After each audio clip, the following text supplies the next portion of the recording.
Hello, creeps.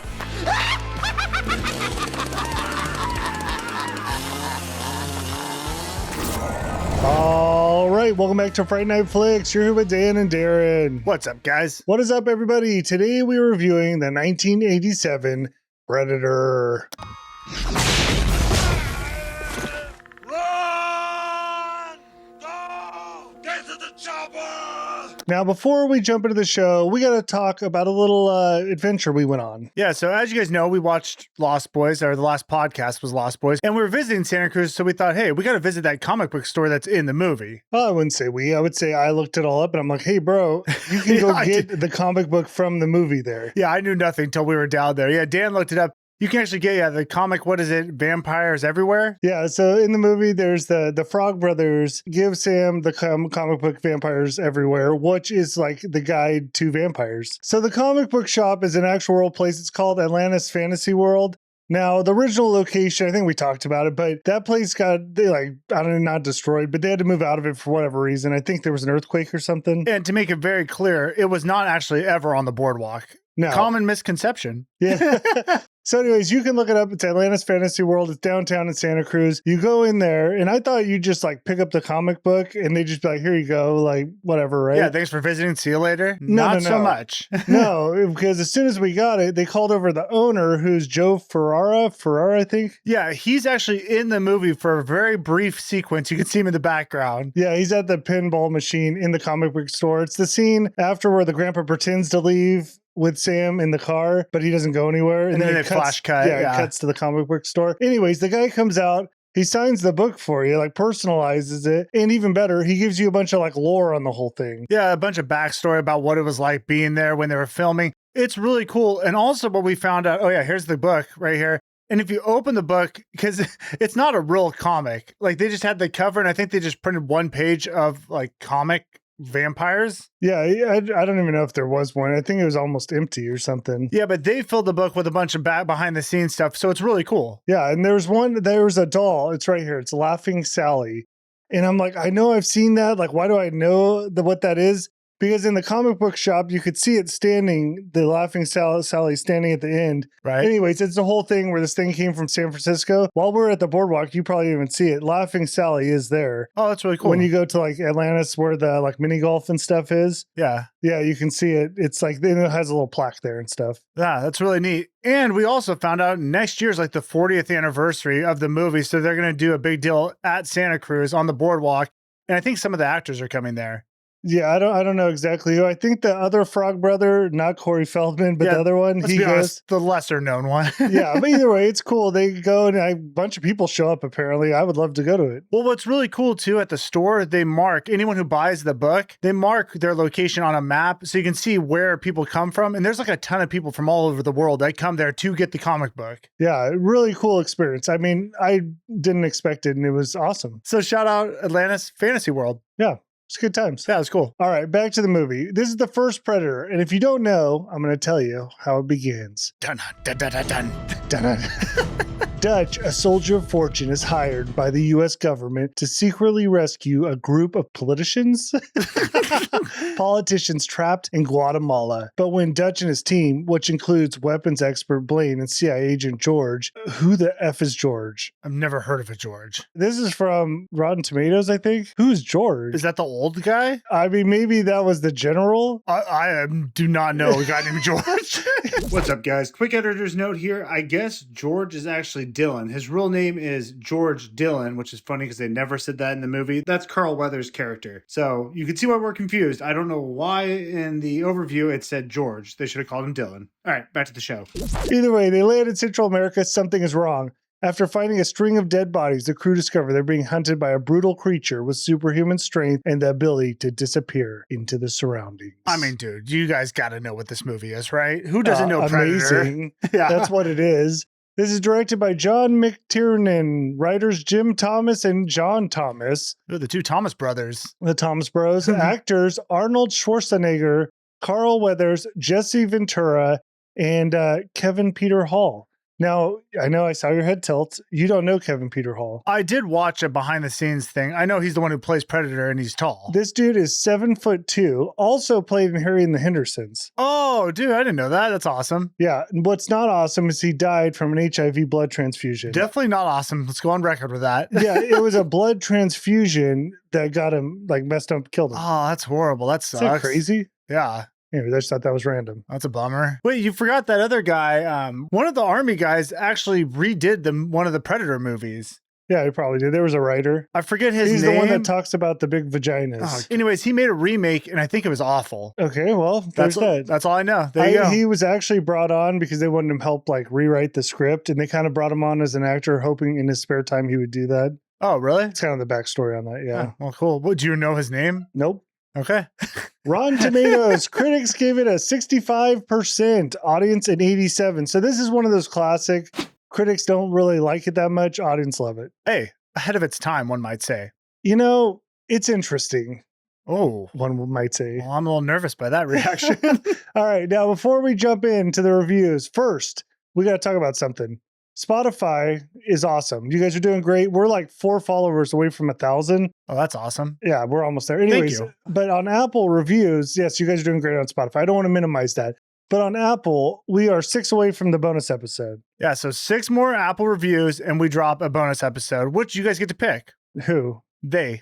Everyone. Yeah, I'll put it on Patreon. I'll let everyone just put whatever movies they want. We'll pick maybe the top 10 and let them vote on it. Sure. Yeah, that's how it's going to go. All right, 6 reviews. You know what I kind of want to do? What? And I'm not trying to lead you guys any direction. I kind of want to do that new movie Hokum that came out, I think, a few months ago. I don't know if I do. Well, I'm just saying, if you guys want to put that out there, I'll put it up for a You guys vote. can shoot that down as well. I don't know. It seemed all right. You know what's great and what we should do? Well, it's tough to do it, but that Widow's Bay. Oh my gosh, So Daniel. good.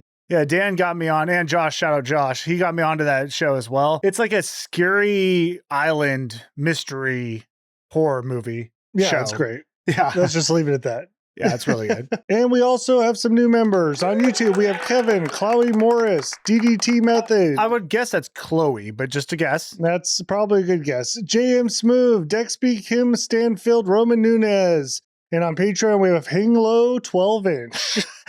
Thank you all. That's quite the name, Hang Low. Yes, and I know some of them are resubs. We've seen you guys before, so glad to have you back. Thank you guys for joining up. We appreciate it. All right, now on to the reviews. What did the people have to say about Predator? Starting with Jonathan B, 64%. Lord, give me strength. Hence why I don't pay attention to Rotten Tomatoes reviews. Watch it, make up your own minds, 5 stars. Interesting. Did not explain it, just did not like that Rotten Tomatoes gave it a low score. You know what? I agree, though. Sometimes I see these scores and I'm like, I get more angry that critics give it such a low score. The scoring system is good to get an idea of where you're at. 64 is not that bad. And honestly, I could see why someone might give it that score. Because this movie isn't for everyone. Dude, I mean, it's a bro movie. Let's be honest. And I'm a bro. Yeah, I mean, it leans into a lot. I mean, some heavy stereotypes. Yeah, which I thought was great. Next, we have Judas-C, or Jodeci. That sounds better, but I think it's Judas-C. Anyways, it's the original Predator. You don't give the original Predator a low rating, 5 stars. I love how the Predator fans are just going after the rating. Furious. We don't need to explain to you why it's great. We know it's great. So just do better. Yeah, give it better scores. MEJ, this movie is so freaking funny to me. Like, it could not have been made in modern times. The amount of muscles and macho men and testosterone is so overwhelming that I had to remind myself this is not a parody, but an actual serious action movie. I said that like I had more to say. That was actually the end of the sentence. I forgot to put a period there. It's okay. We forgive you. Honestly, the fighting scenes were the most boring parts of the movie, but I would make everyone watch it purely for its cultural impact, 3.5 stars. Interesting. Would have expected a higher score from that. But I will say, I agree. I feel like nowadays we've missed out on what the 80s really captured. Steroids. I miss the steroid dudes just with big guns blasting stuff. That is great. Well, it's true, though. It is almost like a parody. I mean, some of the stuff they do, I mean, they're obviously like, even the way they're shooting, it's meant to show off the muscle. Yeah, I mean, there's times where he's just pulling tons of different stuff. I mean, Arnold pulls so much, and it looks great. We'll get to that. Next, we have David Papas. Terrible. Apart from a wonderful musical score, this is terrible. I am perplexed to why it was, and still is, so popular. The action sequences are filled with cheesy explosions, and it's devoid of any suspense. Most of the characters are cartoonish, boring, and ooze toxic masculinity. I see who you are. I know. It was like watching an extremely long television episode of the A-Team, except with monsters. 1 star. What you don't get is what you just described is what people probably love to see, like A-Team with monsters. Yeah, you're saying that like it's a negative thing. That's why I love it. I mean, not to mention, we'll get into it, but the Predator itself, I mean, good God. I think this guy needs to hit the gym personally. Yeah. I mean, yes, okay, there's like over-the-top masculinity, sure. Well, was it toxic?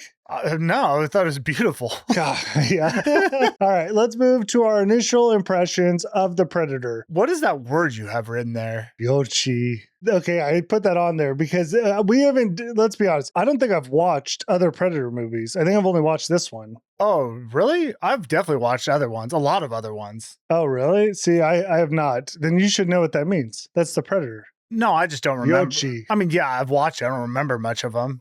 Oh, well, that's great. I know Predator 2 was awful with Danny Glover. Yeah, I didn't see it. Nah, not good. But then some of the newer ones are good. I haven't watched that animated one that came out recently. Well, that was really good, where it was like predators in different time periods. So the different predators had different abilities, which, hey, I want to go down that route where you have like big, buff, bulky predators, or you have like ninja predators, that type of thing. You okay? Yeah. Daniel seems to have a problem locating the mic sometimes. Yeah, sometimes my head rams into it. And he's a chicken pecker. Did you? I also was called that in high school. Stupid. Did you watch Prey? No. Well, I don't think so. That looked interesting. I have not watched it though. No. Let's get back to this now. Okay, so first of all, right out the gate, the songs and the score of the whole movie, amazing. Oh man. I mean, just even the predator noises, you just hear that.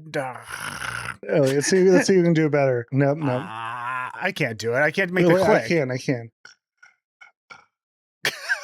Oh my gosh. We got to stop. That is weird. Well, apparently I had at one point. I don't have it anymore. Guys, this guy tried to make the noise for, I don't know, 2 minutes. Dude, I'm telling you, I had it down though. No. That's better, but I mean, who cares if you can do the the noise? You have to have like some phlegm in the back of your throat to make disgusting. It pop. Okay. I know. I'm just telling you, I spent some time on this. Anyways, yeah, his noises were great. Yeah, the score was awesome. Oh, yeah, because you just had this jungle shots, and then you have that noise behind it. Dun, dun, dun, dun, dun. Yeah, and it's they build so the tension. Dude, I mean, we'll talk about it, but the helicopter ride. Oh my gosh, dude, the Sally song or whatever. I was over here looking to enlist. I got chills. Yeah, I know. I'm like, hey, I'm 40-ish. I can get back in. I can do this. Where is the special ops sign up? I'm ready to serve this country. I mean, but really, that helicopter ride in the beginning was just like, it set the tone perfectly. And then can we talk about the muscles? Okay, yeah. So, well, first of all, we have the squad. Should we say we're both straight married men? We just have to put that out there. Yeah, okay, that's true. Just had to let you guys know. But hey, love bodybuilders. I'm fascinated. Very fascinated. I mean, I watched the stupid videos on YouTube of the dudes who like use so many steroids and they're just like monsters walking around. It's just a fascinating lifestyle that some people get into where they want to be like action figures. And the amount of work and effort it takes to look like that is fascinating. Would I ever want to? Absolutely not. Do I have the ability? No. It's good you brought up the straight thing. We're straight because it is pretty homoerotic, you know? Oh man, there's guys shirts off. I mean, should they really have their shirts off in the jungle? That's a good point. Also, I was just well, thinking, the answer is yes, they should. I was just saying the whole bodybuilding scene in general, it's interesting. Like you walk around in little Speedos. Like it's weird. Even competitive wrestling is weird because you got to wear a singlet. Like it's all strange to me. Yeah, that is odd. Why do you have to wear underwear and wrestle other men? It's odd. I don't know. Whatever. We're going kind of off track. But yes, there are meat monsters, and there's a whole bunch of behind the scenes. We'll hit some of it in the trivia, but basically, these guys were almost competing to who could get the biggest. And you have to know they were just injecting everything they could. Oh, yeah. But it made for some great shots. I mean, we have the iconic handshake, if you want to call it that, where their arms are just like bursting out of their skin. I mean, it looked like two penises slammed against each other. Yeah, I definitely had some imagery there. But on top of that, legit, the Predator itself was so freaking scary, I thought. I mean, I remember watching it as a kid being terrified of this thing. Okay, wait, we feel like you jumped over. I want to go back to the Predator because the original Predator was not cool at all. Wait, back to the Predator? We were still there. No, I'm switching back to the Squad because the meat monsters. What I liked about the Squad too is everyone has their skills. Wait. The character. Yeah, you start talking how buff the dudes were. Well, no, I was talking about the Predator. And then you said, no, let's go back to the Predator. And then you started talking about the guys. Oh, let's go back to the guys. Okay. Well, no, I was saying, okay, because I have something to say about the Predator. Okay. So hold that. No, I like how each have their skills. Like there's the one that's the weapons expert, although I didn't really see that, but whatever. He has a big weapon. And then there's the guy who's one with the nature and can like track and do all that. I do love how each had their own little stereotype, or maybe not stereotype, but their own specialty. Like you said, that was fun. You know what the problem is though? I didn't like the two white guys. Okay, one was a nerd and had jokes. The other guy, I liked him. I only liked him because when people would say stuff, I swear he almost smirk at it. You'd see him in the back, like almost like, what am I doing here? Although I think he actually was in Vietnam in real life. So maybe he was like an expert for this. Well, shout out to him. But I think he probably could have been left off the show. I don't think we needed the two white guys because I feel like they didn't separate themselves enough. Yeah, they also weren't as big as other guys. I know Arnold's also white, just for reference here, but he's his own deal. Yeah, no, they weren't that's the problem. They weren't the big dudes. Yeah. And they didn't have the like cool stuff with them. I get it though. We just need another death. So, all right, it's good enough. But okay, let's go back to the Predator. Now, did you know the first Predator was actually played by Jean-Claude Van Damme? Oh, that sounds familiar. Dude. Okay, the suit they had that guy in was horrible. It looked awful. Like because the first Predator wasn't what we see now. It was totally different. It looked like a lobster or something. Oh my gosh. It was really bad. They wanted to have Jean-Claude running around as the Predator. That's crazy. No, I didn't know that. Well, luckily they scrapped it all. Wait, okay, I said I didn't know that. I do feel like I heard that he got fired, right? I don't know if he got fired or quit. Or whatever. was the suit too hot? There was something I remember hearing about He was that. complaining the suit was too hot, but I think everyone thought it was a joke. Like, it looked horrible. Oh, man. Well, they definitely upgraded it. Oh, yeah. Yeah. Well, and I wish I could shout out who did it, but I can't remember. Can we talk about the new Predator now? Sure. Yeah, I just love the look of it. First of all, having him be, I don't know, invisible, the way they did that effect looked awesome. Yeah, it's cool. Yeah, because you're like half the time you're like, is he in the jungle? Can we see him? And just that idea that there's this monster out there in the jungle and you don't even know where he is. And half the time the guys don't even know. Is he up in the trees? Is he on the ground? We don't even know what we're looking for. No. Awesome. Then once you see him, you're like, dude, the dreads. The dreads is a solid look. And just the faceplate was awesome. I just love the look and the size. He is just terrifying. And then when he gets that blade, you know what I'm saying? He pops that blade out of his wrist. Oh, yeah, that is the shredder. Yeah. It's like, man, I don't want to be on the other side of that thing. Well, dude, yeah, he's got all kinds of weird gadgetry and weapons. And like, it's slowly like you get to learn a little more about him as the movie goes. And you really don't know what he really is even. Well, you get the idea. He's a warrior. He is a warrior. Do you know this movie was called Hunter at first? No, I didn't know that. That was the original title. Pretty on the nose there. Yeah. Oh, so there's that. So what did you think about when he took the mask off? Here's the thing. I love it, but I also didn't love it in a way. Like, I almost wanted him to look more normal, but the fact that he looked like a crab or something is so freaky and weird that it's great. Like, they did a great job. Yeah, I'm with you. I do have like conflicting thoughts on it because when you see it, it is like, oh, he is like a lobster man or something. Yeah. Like that's a weird look. But then it's like, yeah, you know what? It kind of works. It's so bizarre. I can't say anything that negative because again, just like the Lost Boys, I have so much nostalgia attached to this. It's going to be hard for me to say anything bad. Yeah. So I guess I kind of liked it. No, I think it's great. I mean, it's just, I feel like maybe what it is, I want to connect a little with the Predator. When I saw that face, I realized we'll never be close. You know what I mean? Yeah. You're two different species. Yeah. And then I just love the story though. Like you have these badass military guys going in and you have Arnold as the true leader of the group. And then again, this battle with the Predator. And in the first half of the film, it's the Predator's getting the best of them. Like everything they do, the Predator counters.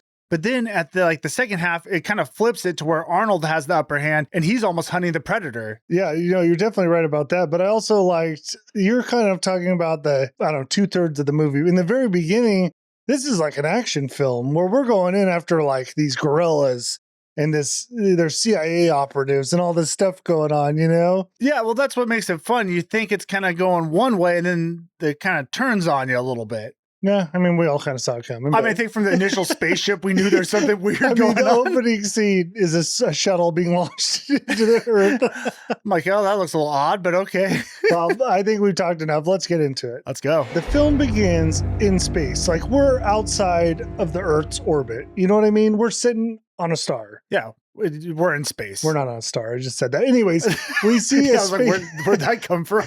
we see a spaceship traveling through. I did not expect this. I mean, I've seen this already. I actually kind of forgot about this opening. But a pod gets shot out, sent to Earth. That's the Predator. Yeah, he's there to wreak some havoc. Wreak? Wreck. Wreck? That'd be wreck. No, I don't think it's wreck, havoc. It's wreak, right? I don't even know what that means. Shouldn't say words that I don't know. So here's the real question. Are predators sent to Earth or around the world or our universe just to hunt? Do you know the answer?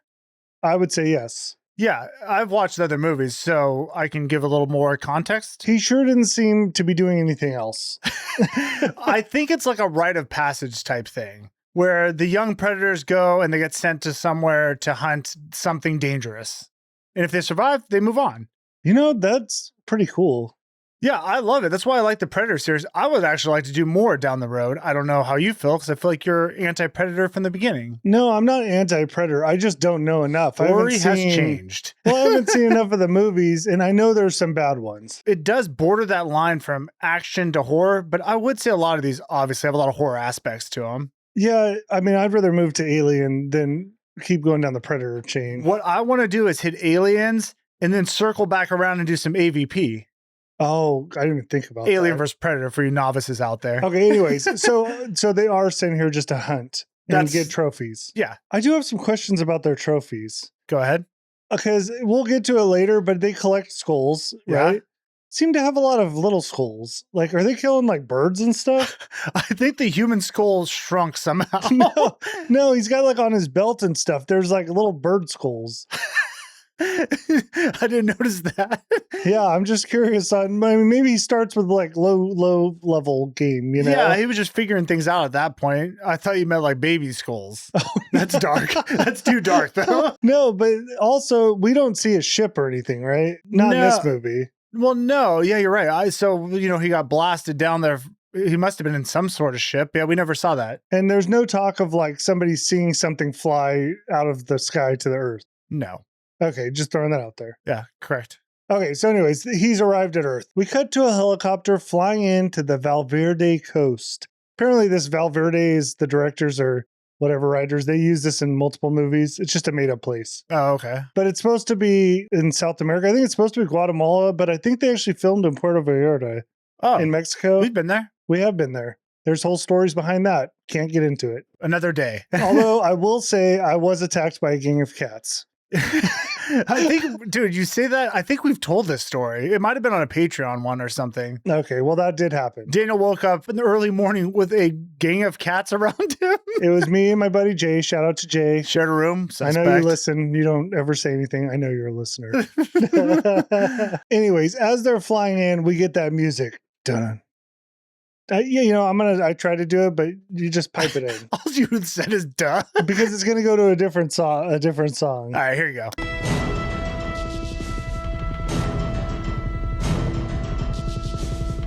I mean, just the best intro. We saw Predator come down to Earth. Now we get this helicopter with these badass soldiers flying through, and that soundtrack is just amazing. Now, let's talk about these badass soldiers, and I would call them, most of them are meat monsters. Yeah, huge dudes, big muscles. So let's introduce them because we're going to get to know them, and they have little traits. So first of all, we have Blaine, played by Jesse the Body Ventura.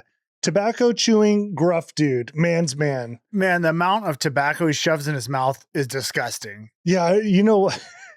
He does, and he does spit it out on people. Yeah, I've never done it, but it seems like that it would taste awful. You know what? I never chewed tobacco either. Yeah, well, tried a lot of other things. That's a Patreon episode there.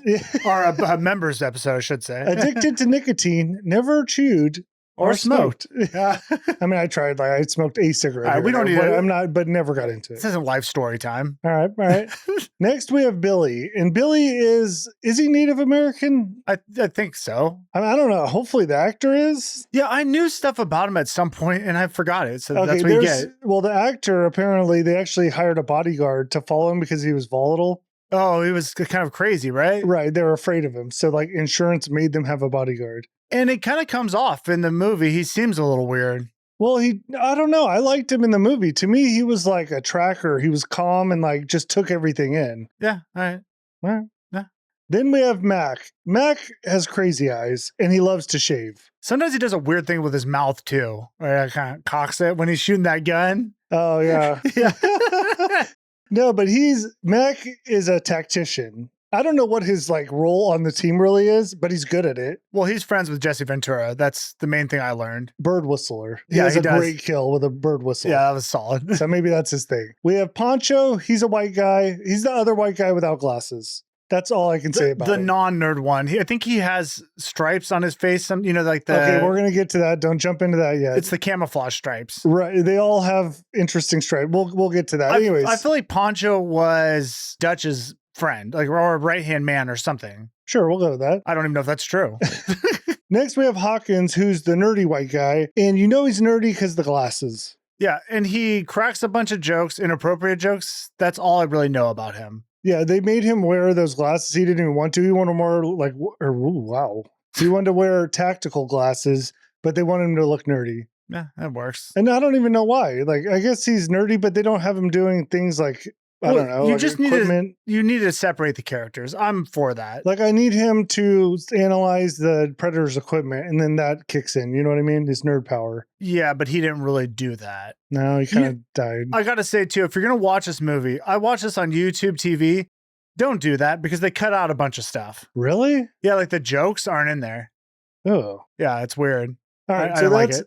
that's the main crew, but there's one more. Their leader, sitting in the chopper, smoking a cigar, is Dutch, played by Arnold. Is there anything more just BA than him just lighting that cigar up in the choppers? Why'd you say it like that? What? Cigar. You said like cigar. Because I was thinking about the next thing to say and I froze, so I had to extend that a little bit. You know, the funny thing is, Huh. in the helicopter, he's not even smoking the cigar. What do you mean? They couldn't light it in the helicopter, so it's like fake flames. Oh, well, still looked cool. I guess I'm not into it, but Yeah, he does puff on that thing throughout the movie. So Dutch is a U.S. Army Special Forces major. And I guess all these guys are Special Forces. It's kind of like, it's weird. They almost seem like mercenaries.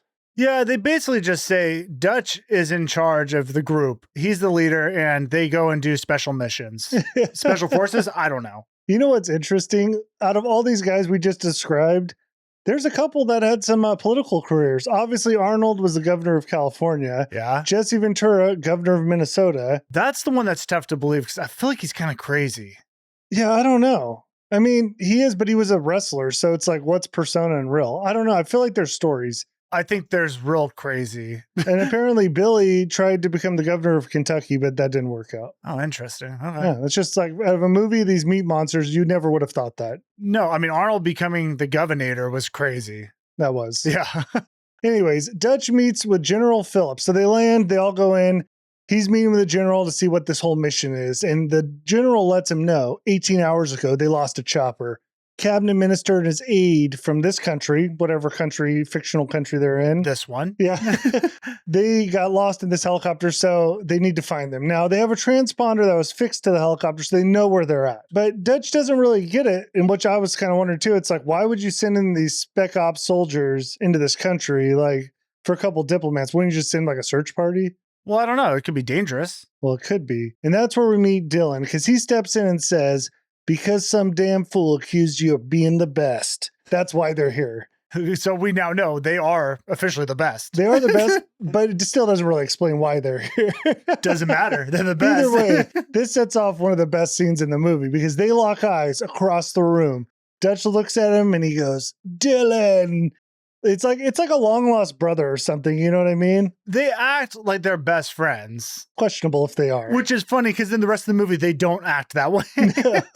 But this does set up the best scene in the movie. Yeah, so he says, Dylan, and then they walk towards each other and he goes, you son of a bitch. And in one of the most iconic bro shakes of all time, they swing their arms forward, hands clasped together with such force that like you can see a pressure wave. It's like, boom. Yeah, the air vibrated. Yeah. Women instantly. Oh, God.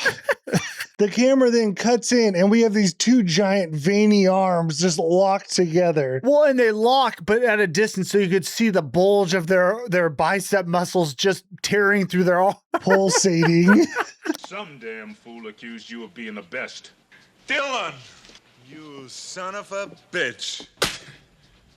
I mean, it is the most ridiculous thing, but also one of the most iconic scenes in the movie. Okay, well, I looked into this, maybe even a little too far, and you guys are going to have to deal with it. First of all, Dutch initial grasp, a little off. Came in a little low. He had to readjust the hand position. So after he readjusted, then I noticed Arnold had a weird grip too because he was turned in. And it would look to me like he was going to arm wrestle. Like, you know how you do like you break the wrist a little? Yeah.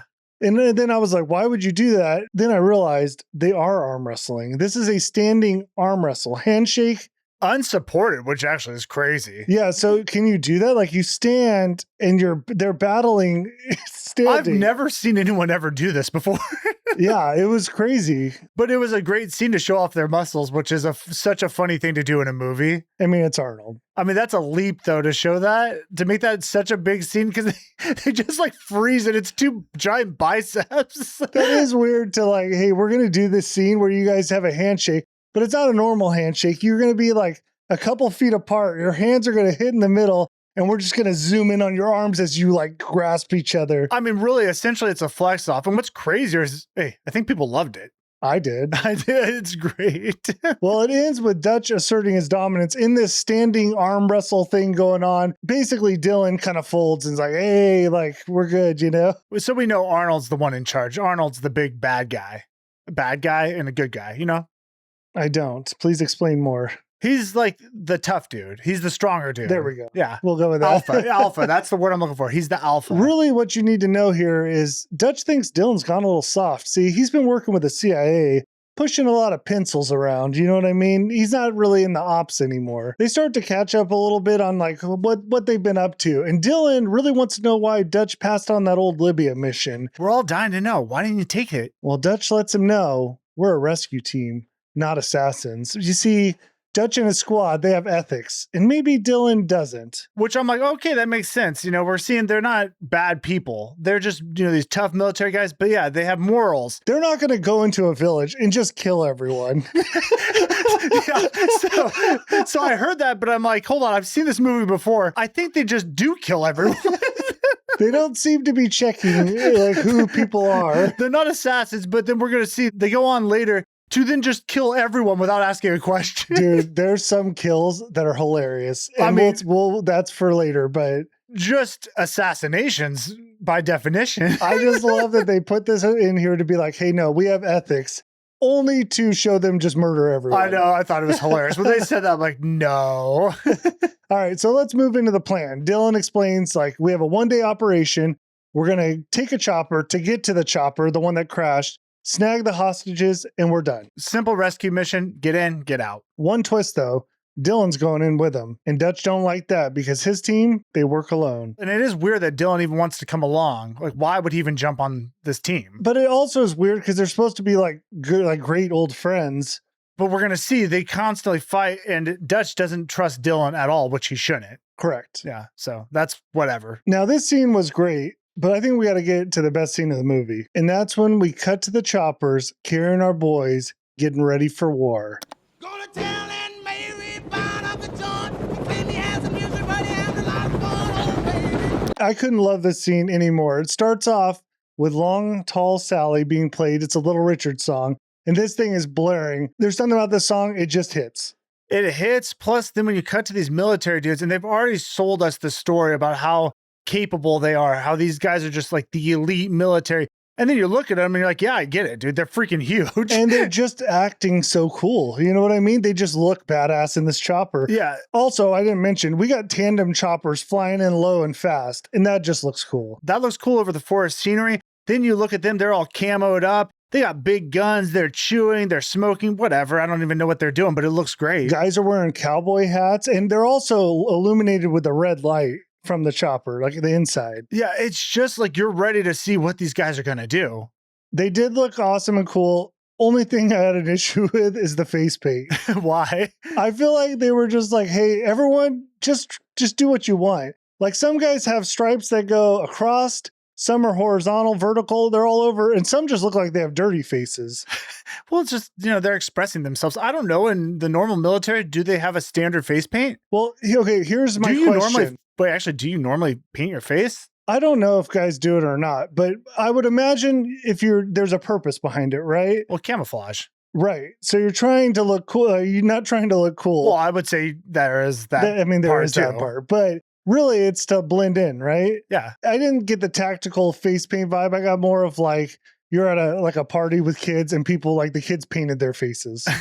I thought it looked cool, but yes, there wasn't a standard face paint. Sure, who cares? Okay, anyways, while they're flying, Dylan lets Dutch know there's no backup, and this is a one-way ticket. Feel like he probably should have said that earlier. Well, who signed up for a one-way ticket? Well, he says is that even true? Well, they do have an extraction copter, but if something goes bad, no one's coming. Okay, so just setting the stakes for us. Now we get to learn a little more about Blaine as he's gearing up, because Blaine, like we already said, likes to chew. So he loads up a fat old wad, sticks it in his lip, and not only does he like to chew, he also likes to peer pressure, because he looks around, offers a chew when no one takes it. He calls him gay. This is a different time, man. And then he explains if they did chew, they'd be a sexual T-Rex just like him. I love that line. It's the sexual Tyrannosaurus. I don't even understand what that means, but it's just so alpha. It's just so alpha. Well, he alpha some more because then he spits on Dylan's boot, showing an ultimate sign of disrespect. He's peeing on him. Dude, I looked up his age. I forget. I think he was only like 34 or something during this movie. It's funny you did that because when I was watching, I was thinking, how old are these guys? They look like they're like 40 to 60 or 50, you know? Hey, they lived a rough life. I mean, that wrestling with steroids, that takes a toll. That does age you quick. But they looked great at this point. I was thinking, dude, I would be intimidated by this guy. Yeah. Well, who do you think you are? I guess not a sexual T-Rex. No, a sexual Triceratops. Yeah. Now we got to get serious because we're close to the drop zone. Alarms start coming off. They shut off the boombox and it's jump time. And I do like the switch in pace from like them messing around, like the dudes being dudes on the chopper. Then it's like, okay, flip the switch. It's time to get real. Yeah, you get that. You said alarms coming off. I think you meant coming on. Yeah. But then you get that do. Yeah, and you're right. It just switched to serious mode.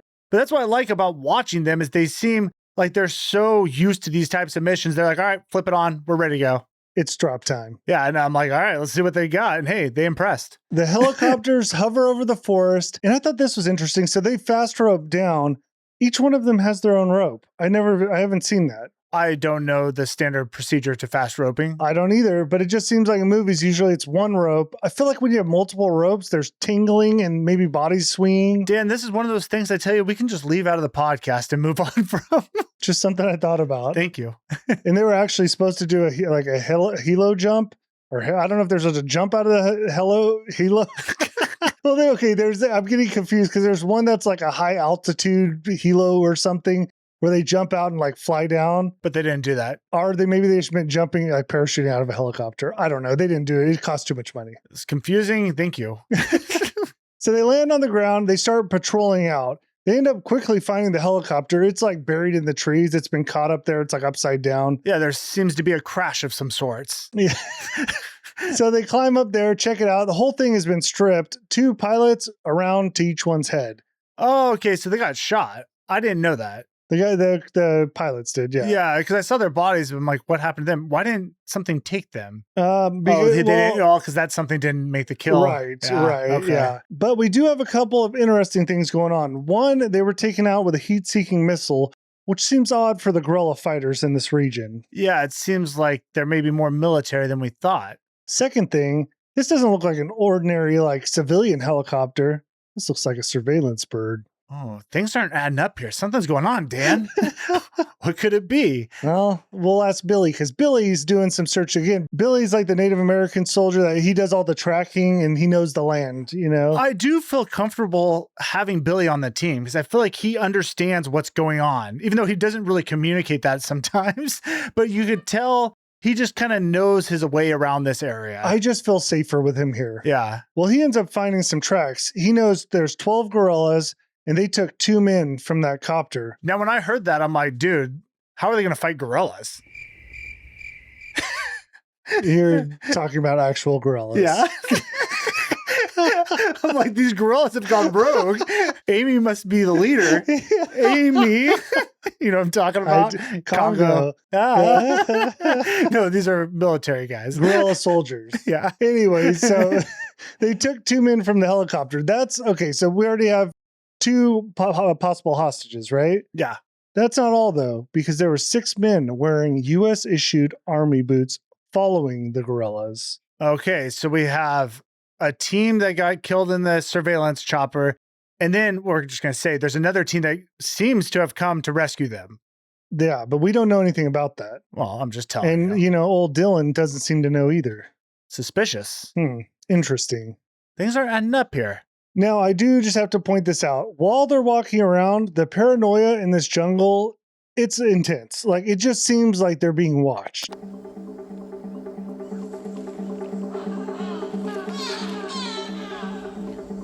You know what it reminds me of? We just talked about The Witch, where it's the same type of thing where you're constantly get these shots of the woods. Same thing with the jungle. You get a shot of the jungle and you're just watching. You're like, something is out there because you know the music changes, right? Well, the jungle is a dangerous place in general with all the animals and you saw the snake. Of course, I can't stop thinking about the freaking snake.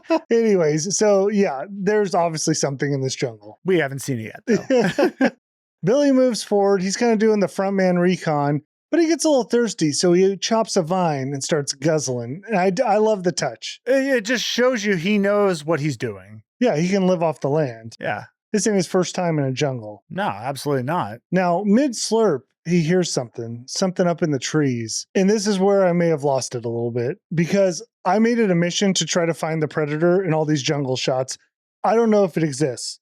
Yeah, why would you think it would be there? I don't know, because they show you the jungle and I'm like, he has to be here. The problem is he's transparent. So I'm over here like, it's like a magic eye, dude. I'm going cross-eyed trying to pick him out from the foliage. You talking about those stupid posters where you have to almost cross your eyes to see the that's what I'm saying. I was over there looking and I'm like, and I even slowed it down. I would have it go like really slow speed and just trying to look for anything different. The problem is I saw him everywhere. Yeah. And nowhere. Yeah, I don't actually think they showed him yet. I don't think so. But I'm glad they might have. Apparently not, because you didn't see him. It was tough. Well, Billy gets suspicious enough to climb up into the tree, and that's when we hear it for the first time, the growl. Oh, you did way better that time.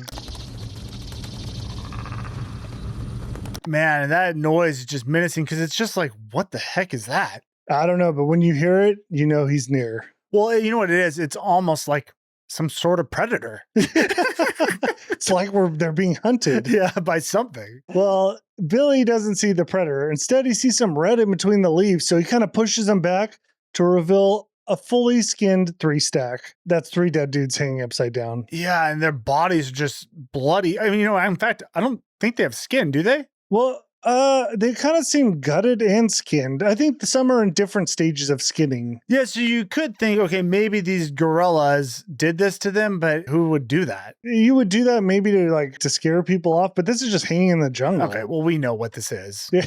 I mean, I don't know why we pretend like we don't. We're watching the freaking Predator. He did it. Well, Dutch ends up examining him, finds a dog tag, and it's old Jim Hooper. And Dutch knew that Off Hooper? Hooper. It's Hopper, bro. Oh, it is Hopper. You're right. Hooper? Jim Hopper. I only know it because when Arnold says it's Hopper. Yeah, I was Toby Hooper, the director of TCM. It was in my head. You're forgiven. So Dutch knows them. They were Green Berets out of Fort Bragg. And I got to be honest, in a movie, it was nice not to hear Navy SEAL. Oh, man. Yeah, the Navy SEAL glaze has been real for quite some time. Hey, shout out to the SEALs. They do great work, but some of them are a little suspect as people. I mean, we don't have to get into it, but the whole, like, everyone's calling each other out. The whole Osama bin Laden, everyone's saying they killed him. It's just, it's a mess. It's like the social media game went crazy. Well, you know what it is like you hear Navy SEAL or you hear Special Forces and you think, oh, these guys are people you should look up to, which I'm sure there's a lot of them that you can, but just like anything, there's also bad ones in there who make up things. Yeah. And, you know, in the social media game, it tends to attract a lot of those type of people. Yeah. And that's what annoys me because we got so into that stuff. And then you found out, oh, shoot, a lot of these guys, Tim Kennedy, made a lot of the stuff up. Yeah. Yeah. And he wasn't a Navy SEAL, but yeah, I get you. Well, yeah, he was a Ranger, but yeah, made up a lot of stories that never happened. So it's like, okay. And it's like, what else is made up? Then you find out some of the movies, maybe not not so accurate. We don't have to get into it all. Oh, you're talking about Nah, I we don't read wanna we get- read the book and Yeah, then yeah.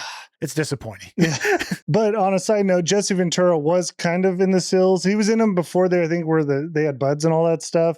So he was like grandfathered in. Okay. But he was legit. Anyways. Well, and so I know we derailed there. The main part we're learning is what we already said. There was a special ops team that came in that none of them were warned about. Right. So this is like the second time they've come to get these gorillas. Well, no, the first time was the surveillance team that crashed. Then we had a special ops team come. Yeah, I guess this now is the Yes. second team to come. What a bad idea to have another team come in and not even tell them what happened. I think it's standard operation to prepare the team and not just have them go into a scenario where they're not prepared. You want this to be successful, don't you? I would think so. Billy ends up searching around and finds a bunch of shell casings on the ground.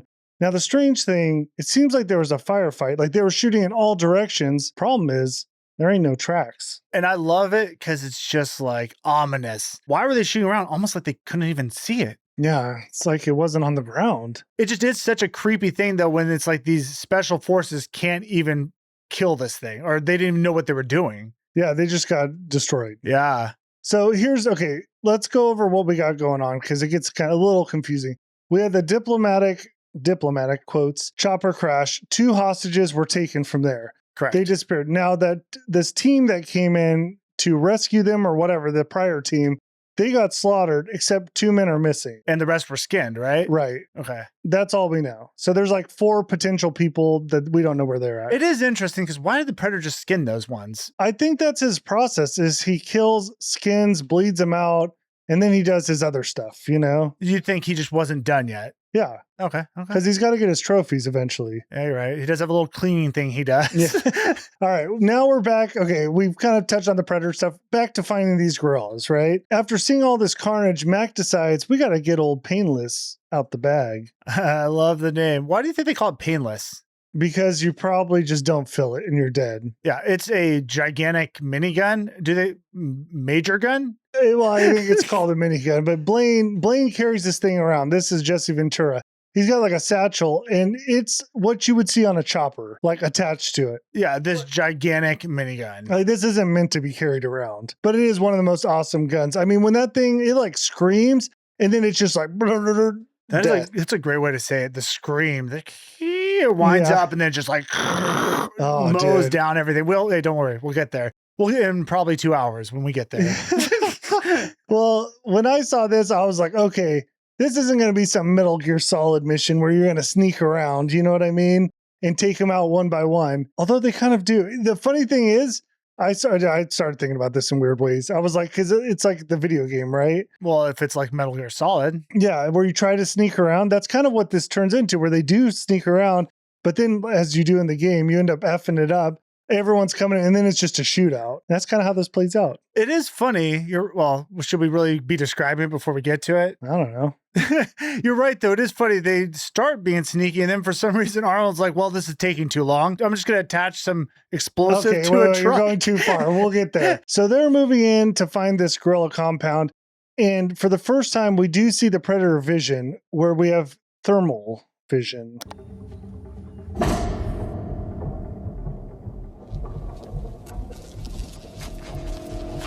Yeah, thermal. The problem is I don't feel like it's accurate.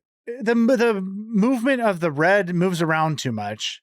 It seems very difficult to see. Yeah. Like everything's blue except for the heat. You know what I mean? Well, yeah, but that works. Really, when he takes off his mask, that's when it gets difficult. Yeah. I don't even know how the heck this thing sees. It might be a blind predator. I don't know.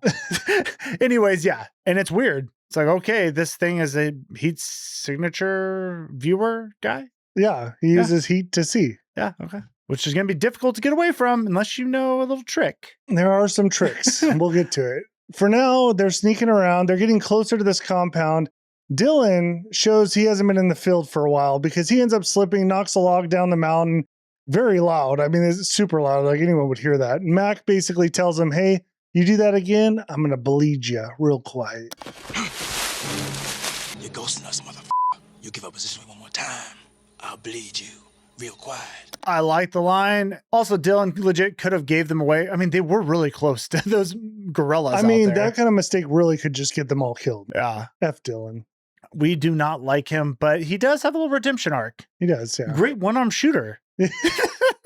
They end up finding the camp. Dutch takes out the binoculars and he sees something interesting. It appears to be a Russian soldier that executes a hostage. Well, yeah, the main thing, it's like, oh, shoot, they just killed one of the hostages. Bad timing.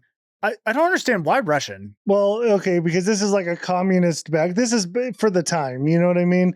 It's like a communist backed like guerrilla army or mercenaries, whatever, that are going to go try to overthrow something. You don't have to look that far into All it. we have to know, bad guys? Bad, yes. It's hard to really say who's bad after what happened. It's after the massacre. Well, after the hostage gets executed, it's time to move in. So we start by disarming some claymores. Then we silently take out a couple guards. And I have to say, Mac has the best kill on this one with a bird whistle that gets the guard to come over, grabs him from the top, flips him over.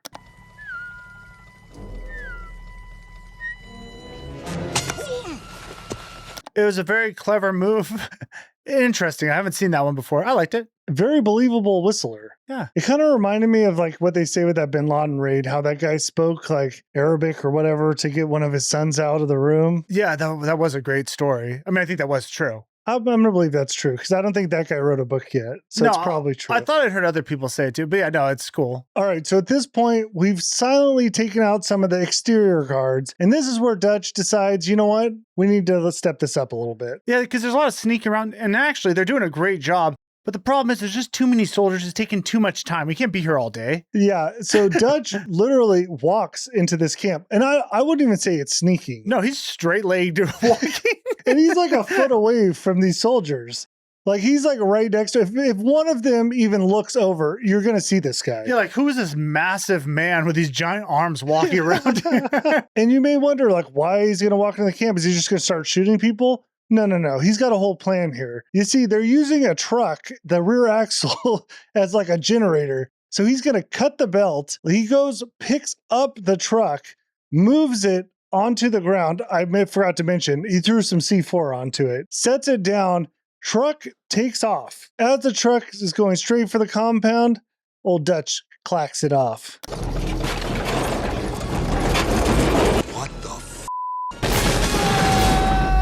Do you like the clack? I don't know if that's appropriate, if that's how you're supposed to. I feel like that might be a Claymore thing.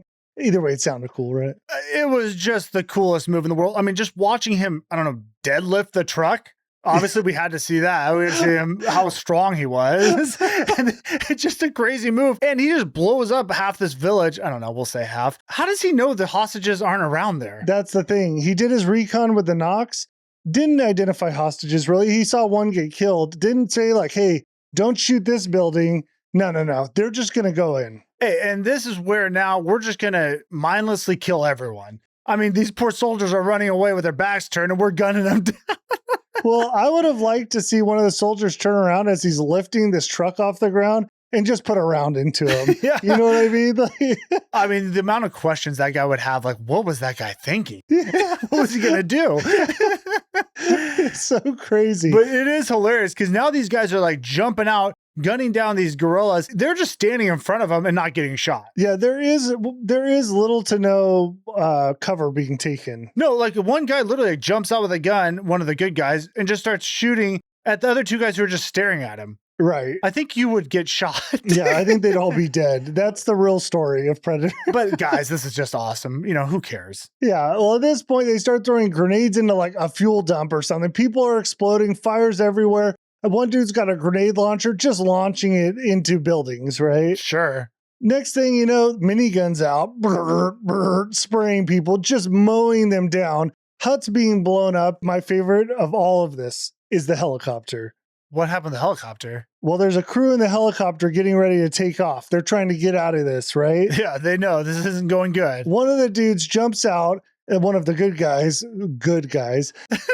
kills both the dudes in the helicopter. They're dead. Like the pilots are dead in this thing. It's not going anywhere. Another dude jumps out with a grenade launcher, blows it up. That is awesome. I loved it. It's just such insanity. You just got to watch these scenes. It's so much fun. But I mean, in reality, all I was thinking is like, well, I mean, hopefully there's not hostages around there. In my mind, I could just see in a year when they're all in court, like, guys, what were you thinking? These guys weren't even bad. So when they you were. strapped that C4 to the truck and just aimed it at that building, did you think there could be a hostage in there? There was mass casualties. Because it was actually an elementary school for the gorillas. Stupid. Anyways, Dutch just walks through all this madness, no cover. And another thing, when he shoots, he doesn't put the gun to his shoulder. He hip fires.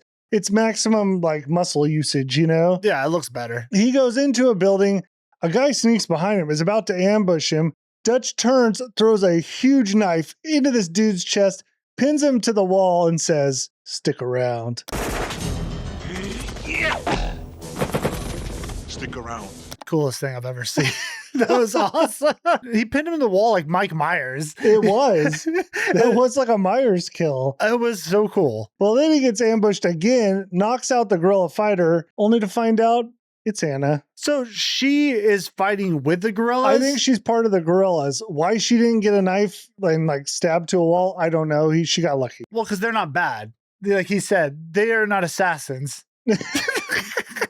So we take women, we don't kill them? Sure, we'll go with that, I guess. Yeah. And this next part just had me laughing because finally, at this point, after they've murdered all these people, Dutch shouts out to Mac and he's like, "Hey, do we have a hostage update?" And Mac basically goes, "Yeah, they're all dead." You're supposed to believe like, oh yeah, they were all murdered by the gorillas. Any part of them think maybe we just killed them all? They're just dead, Dan. We just gotta, we don't need to talk about it. How they died is not our concern. They seem to have lots of US issued bullets in their heads. And this one's got a grenade in him. In fact, one stuck to the wall by a knife. Seemed like he was reaching out for help. Yeah. He just kept saying, "Stick around." Now the whole compound's cleared, except for a couple soldiers who seem to have pinned down Blaine. Like he's kind of stuck in a spot. Poncho runs over to help him out, and he notices old Blaine's taking a couple rounds. And this is where we have one of the most iconic lines. Hey, like the hardest line. I loved it. "I ain't got time to bleed." You're hit. You're bleeding, man. I ain't got time to bleed. Oh. Okay. Just an icon right Chills. there. Yeah, Chills. it did give me chills. I don't know what that says about me. It's just like this guy's such a warrior. He doesn't even care. I did love it. Like if you look at Poncho's face though, he looks at me, he's like, okay, kind of smiles. He's like, "That's wild." Even he's shocked he said that. Maybe like shoot back, you know? Yeah. They end up getting killed, whatever. Everyone's dead. Well, they kill the guys. The good guys didn't get killed. Yeah, none of the good guys died. They're all saved. I don't even think one of them took a round. Well, I mean, for sure. Oh, so, Blaine did, yeah. Except for the one I just said took a round. Back in the compound, Dutch finds the documents. Don't really know what they are, but they give away the secrets. Yeah, he realizes that this was kind of a setup. They were, I guess, really, they weren't told about what was going on. Yeah, so he slams Dylan against the wall. We basically learned this whole thing is like a CIA job. The dudes on the chopper, there weren't diplomats. Maybe they were, but it's all the CIA. That was like CIA stuff. Dylan's kind of behind that. They're trying to disrupt this Russian-backed guerrilla force. That's what's going on. Yeah, you know what, though? It doesn't really matter. We're in the jungle now. Everyone's dead. We got to extract. Yeah, that's the first part of the movie. That's basically over. That was the military part. Now we're going to transfer to the horror movie part. Yeah, the survival. Now, you may think Dylan's going to be very apologetic about this whole thing. He kind of like didn't tell him a lot of stuff they could have known. Well, or should have. he acted like him and Dutch were friends. He pulled him in to do this mission, kind of got him in a really bad spot. Luckily, they're so capable, they were able to get out of it. Well, Dylan lets him know, "Dutch, you're just an asset, and I just use you to get what I wanted." It's a crazy thing to say to him. Yes, especially like you guys just got this mission done. Maybe just apologize. They did everything you asked them to. Yeah, like you had it written. It does seem like he's just becoming a villain for some reason. I guess only so he can turn it around later. Try to. All right, so how this is going to work, we're going to take Anna as a hostage. She's one of the guerrilla fighters, the female, but really she's kind of attached to Dylan. He wants to take her. The rest of the guys are just like, leave her here. Yeah, and I think the only reason he wants to take her is so they can get information from her. Right. I guess. Well, what else would they take her for? Okay, well, I mean, we're not going there. Yeah, that's not the reason. The problem here, though, is they have to get to an extraction area. Again, they're behind like enemy lines. The chopper's not going to come pick them up there. Didn't they say there's like a group that's close so the choppers won't come in yet? Did they already make the call yet? I don't know. It doesn't matter. There's a guerrilla force that's near them. This isn't the whole guerrilla force. Well, it does matter though, or at least I found it interesting. Later, they make a lot of noise, and I'm surprised there's not any other enemies coming to check out what's happened. Yeah, that is true. that doesn't matter. We're going to pretend like the gorillas didn't hear it. Right, right. So they kind of like clean up or get whatever they want out of this compound, and they're moving back into the forest. While they do that, the predator arrives and he starts searching through the compound, and he's kind of like watching over them, and he starts doing this thing where he's like mimicking their sounds. Yeah, you get the vibe that the predator's learning. He's seeing it. Man, these guys are killing everyone. Maybe the perfect trophy. Maybe. Actually, yeah, would be pretty good trophy. Now, I have a question, though, about this whole mimicking, because he does, at points in this movie, repeat what they say. Is it him repeating, or is it a recording device he has? Oh, that's interesting. Like, did he just record their voice and play it back, or is he like verbally making the noises? Right. I don't know, man. I don't know.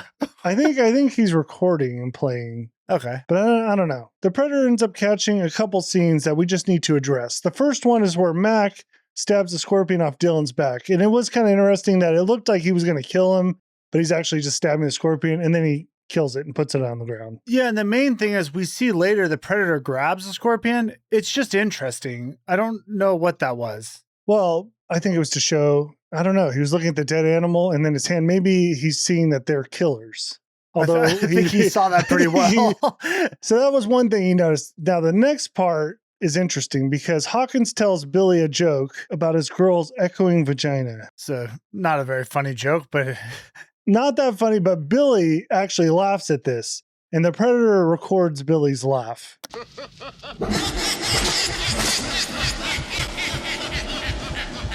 And that laugh is haunting.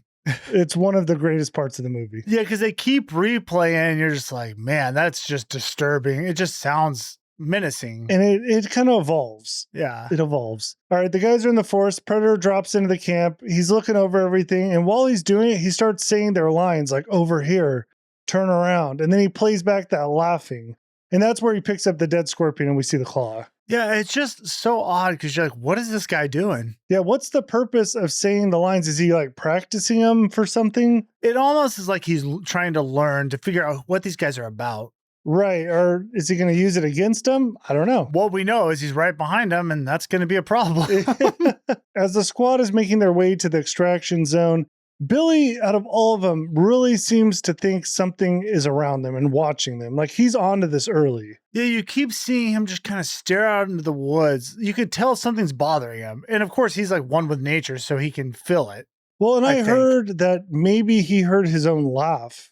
Oh. Like it could have been in there, maybe you just didn't notice, but that he may have heard the laugh and he knows something's up. Interesting. While he's contemplating all that, Anna just escapes. She does it multiple times, but this one she actually gets free. Is this the one where she hits the guy with a stick? Yeah, and she runs off. Hawkins just chases after her. Everyone else is kind of trailing behind. So it's a really high intense moment because one, this girl's getting away. You know, as the watcher, the predator is close.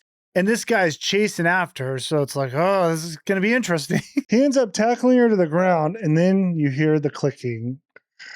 You don't have to do it every time, Dan. I think they get it. Hawkins turns his head only to see a cloaked predator just sprinting right at him. And we don't even see this kill. It's just blood that gets sprayed across Anna's face.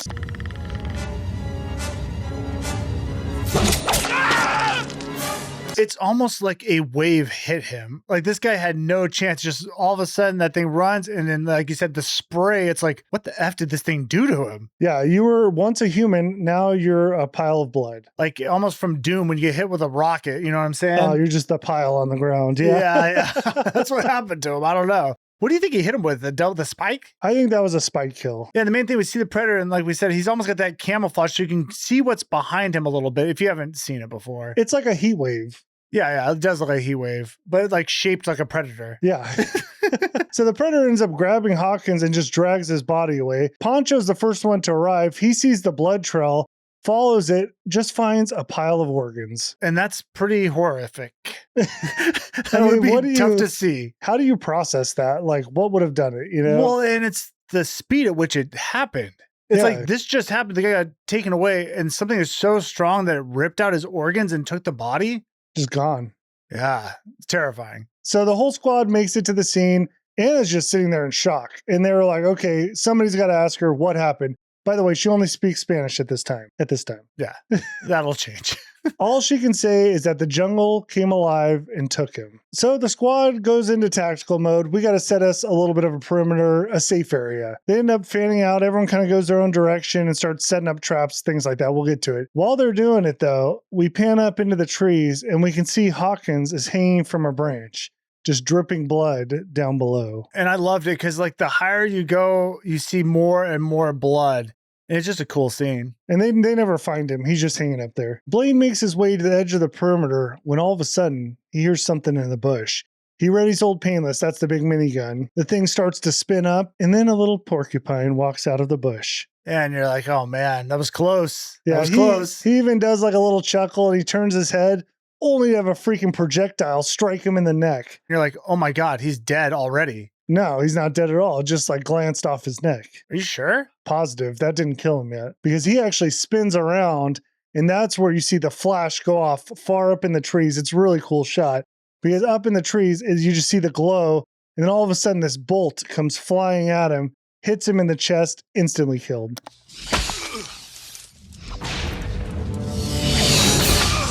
Wow, is this where the Predator's eyes lit up a little bit? Because sometimes he'll do a thing where he shows his eyes and then he'll bolt them.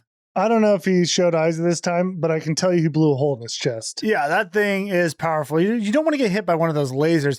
Yeah, so Jesse Ventura is gone. Yeah, it's Blaine. Well, yeah, but I mean, it's Ventura. Yeah, he's dead. And the wound is instantly cauterized. That's how hot this is. I think this is the perfect time we talk about the Predator's weapons. So he's got a shoulder-mounted plasma cannon. I think the writers and stuff called it the parrot gun because it's like a parrot on his shoulder. Yeah, you'll see it moving along kind of where he's looking. Right. Well, equipped with that, that's the 3-dot laser sight. So Yeah, he sights it. Yeah. Boom. Kills you. Yeah. Do not want to get hit by those. That would instant death there. No, he's got the retractable wrist blades. Those are like the shredder claws. Yeah, it's like 2 claws with like a separation. Perfect for someone's head, actually. Yeah. To go right in the middle of that. He's got a wrist-mounted self-destruct device. We'll get to that later. And then, okay, so here's the thing. I think there's a dart gun of some kind. Like a trank? No, like a spear. Because that's what hit Blaine first. Because it didn't kill him. It just nicked him. Okay. So I think that was a spear gun. That's what I've seen around. All right. All right, we'll go with it. Now that's the weaponry, but he also has these other devices. We already know he can cloak. He's got this technology. He's got this like, I don't know. It's a wrist-mounted monitor. Like, what is that? Control device. It's like what quarterbacks use with their plays, except think of buttons on Well, it. like a power glove of sorts. Of sorts. Yeah. So he also has the biomask thermal vision. We know that. He's got medical equipment. We'll get there. And then he has trophy processing tools. Yeah, we see there's some sort of, I don't know, air that he blows on skulls It's to clean them. maybe acid of some sort that just eats the skin off. Yeah. So that's the Predator. All right. Yeah, let's go back to the scene. So, I do like that they give him all those different tools. It's almost like a video game, which obviously that became a video game as well. yeah, not a great one, but it's a game. No, it's awful. So Mac hears this commotion, runs over, and he sees the cloaked Predator standing in front of him. And that's where he hits the yellow lights. His eyes just light up for a second, and he just walks off. Which I really like that scene because to me, it's like, hey, here I am. You're going to be the first one who's going to get to tell people about me, and I'll be back. Yeah. But hello and goodbye. Yeah. You know what I'm saying? Like, Right. I think that's what it is, though. It's like, hey, the hunt's on. I'm just letting you guys know. Battle begun. Well, Mac just straight fully autos. Like he takes his assault rifle, just starts spraying. Then he picks up the minigun and just unloads. The rest of the gang shows up. They just destroy the entire forest.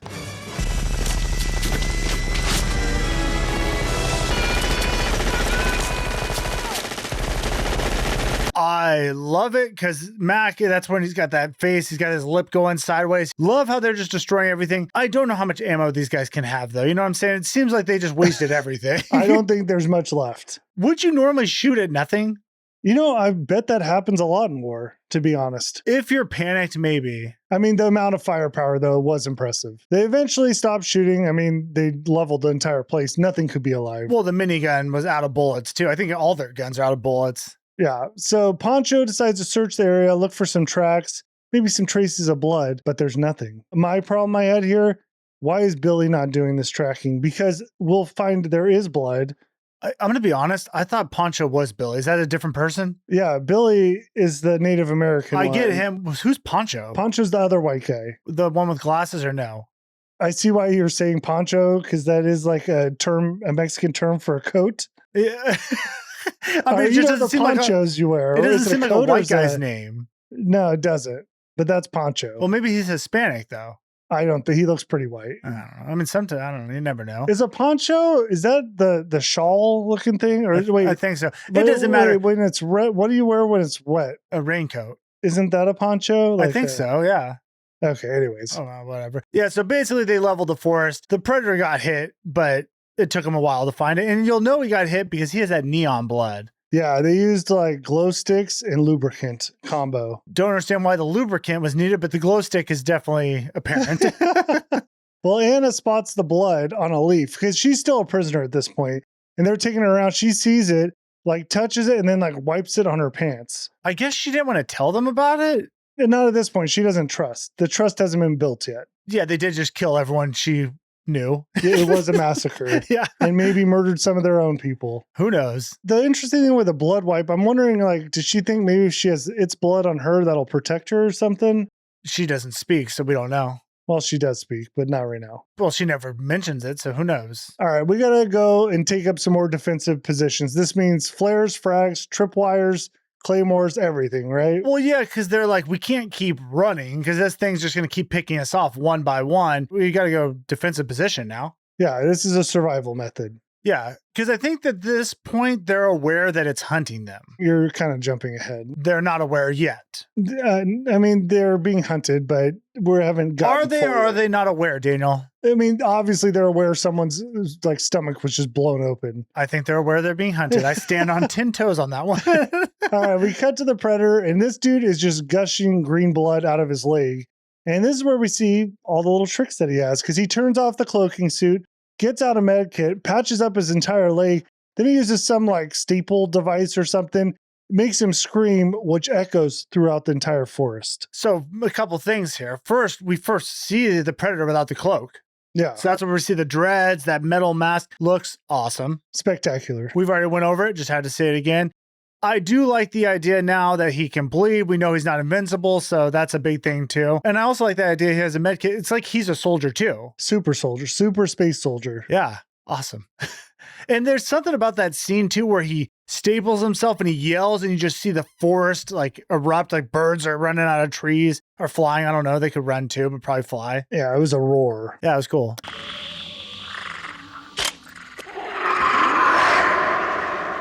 So you kind of jumped ahead. I was trying to warn you, but you didn't want to listen. Dylan now calls for the extract, but they can't get in. It's too hot. There's All right? something in the area or people, gorillas, I don't know. Now, the real terrifying part is that Billy is now scared. And Billy was like the stable one. He knows the forest. You kind of trust it, having him around. Well, you say he's stable, yes, but the whole time that they've been in the forest, Billy has been on edge. You could tell he knew something was up. Right. Well, he lets him know now something's waiting for us. It ain't no man. We're all going to die. That would be a very concerning thing for him to tell you. When a couple people have already died, they can't even figure out what the heck's even hunting them. It's not good. No. And it's going to get worse because now it's nighttime in a jungle. It's a scary place to be. They're all hanging out when all of a sudden, tripwire goes off, flare shoots through the air. All right? This next scene is wild.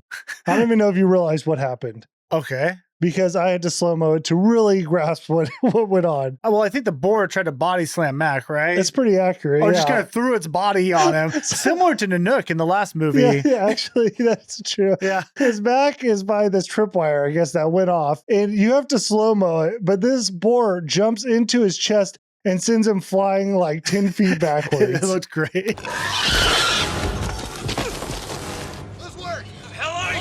It was crazy looking. I saw that. I never noticed it before, but I'm like, that thing just jumped right on him. Oh, dude, into his chest. Yeah. Yeah. It just rammed him. So Mac ends up wrestling the boar and then stabs it to death.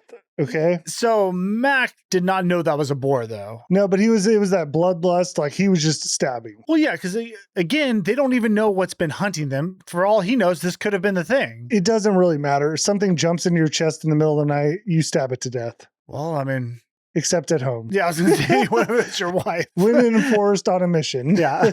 Now, this next scene is one of the most interesting scenes of the movie. Oh. The squad shows up, finds Max standing over this boar that he stabbed to death. Poncho looks at him and says, Mac, do you think you could have found something bigger? And then you hear Billy laughing. The only thing is, Billy's not on screen, and there is nobody laughing in the scene.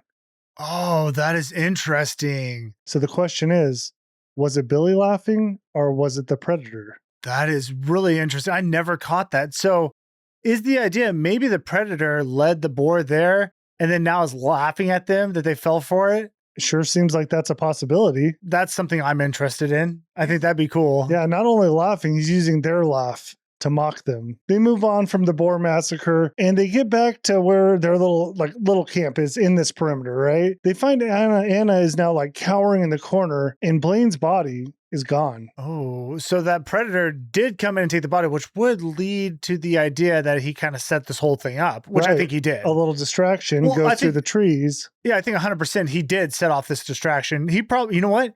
We said the boar jumped at Mac.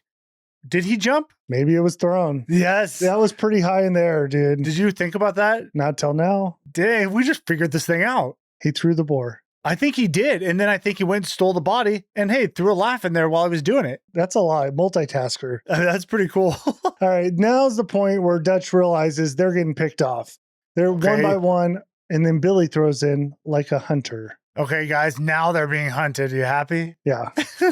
Now they know it. What we're all seeing, they have to let us know the characters know it as well. Because Dutch realizes, hey, this guy ain't traveling on the ground. He's in the trees.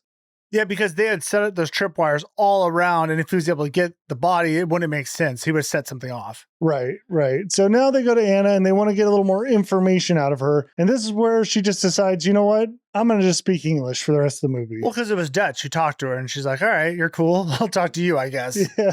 I mean, it's time to give up the stick here. They're being hunted. I think she can talk to them. Yeah, from now on, we're going to be kind of working together. Yeah. So she lets him know some details that he's like a chameleon, kind of changes colors with the trees. And the other thing is that they did wound it, like, because they thought it didn't get hurt. She lets him know she found the blood. And this is where we get an awesome line. If it bleeds, we can kill it. Which is kind of funny, actually, because now the thing about Blade's line, I ain't got time to bleed. A lot of bleeding talk. It has nothing to do with this, but... I mean, yes, both talk about blood. I don't know where the connection is, but it seems like there might be one. Right, that does seem like there could be some connection. Yeah, I ain't got time to bleed. The predator does bleed. Both bleed. This is where they come up with the plan they have to fight this thing. All right. You threw it in earlier. Now they're like, we can't run. We'll just all die. Yeah. Can we talk about who's here? Because I kind of get stuck. We still have Mac. We still don't make me go through each name. You know, you know the names, right? Wait. All right. So we have Dutch. Dutch is alive. Anna's alive. Mac is alive and Billy's alive. Dylan's also alive. Correct. And Poncho. Poncho's alive. Poncho's alive too. Yeah. Yeah. Okay. I guess a better way is who's been killed. Blaine's dead. The nerd guy's dead. Is Blaine the nerd? Oh, Blaine's Jesse Ventura and the nerd. That's it. Yeah, that's it. I guess we didn't really need to do a rundown yet. No, we didn't. All right. So now we got to get to the setup because we're holding our ground. The only way you can really get this thing is to set up a giant net trap. I mean, that's one of the ways. I mean, that's the only way they decided to get rid of it is to catch it in a net. I don't know what they're doing, to be honest with you. I just know there was a net involved. Well, I'll tell you what they're doing. They're spending a lot of times with their shirts off, pulling down a tree. This is time we're going to show off the abs and the guns. Yes. This tree, they pull forever. My favorite outfit out of all of them was Dylan because he had like the shirt open and just so his abs could show off. And I think he had cut off sleeves too. Of course he had freaking cut off sleeves. I mean, he looks great. And this is where we start seeing them pull things just so we can see their biceps. I don't know. Yeah. So basically they set up a giant net trap. That branch that they pulled down, that would be freaking hard to pull. Yeah. It was like a tree. Yeah. I don't know if you can do that, but whatever. It looked cool. At this point, they're all kind of hiding in the forest and they're just waiting, watching. They're just trying to trap this creature. And one of them brings up a good point. They're like, why do you think he'll be here? And then I was like, that's a great question because this thing could come from anywhere. Why do you think he's going to step in this trap? And that's where somebody else explains, well, we got tripwires on every tree for 50 yards.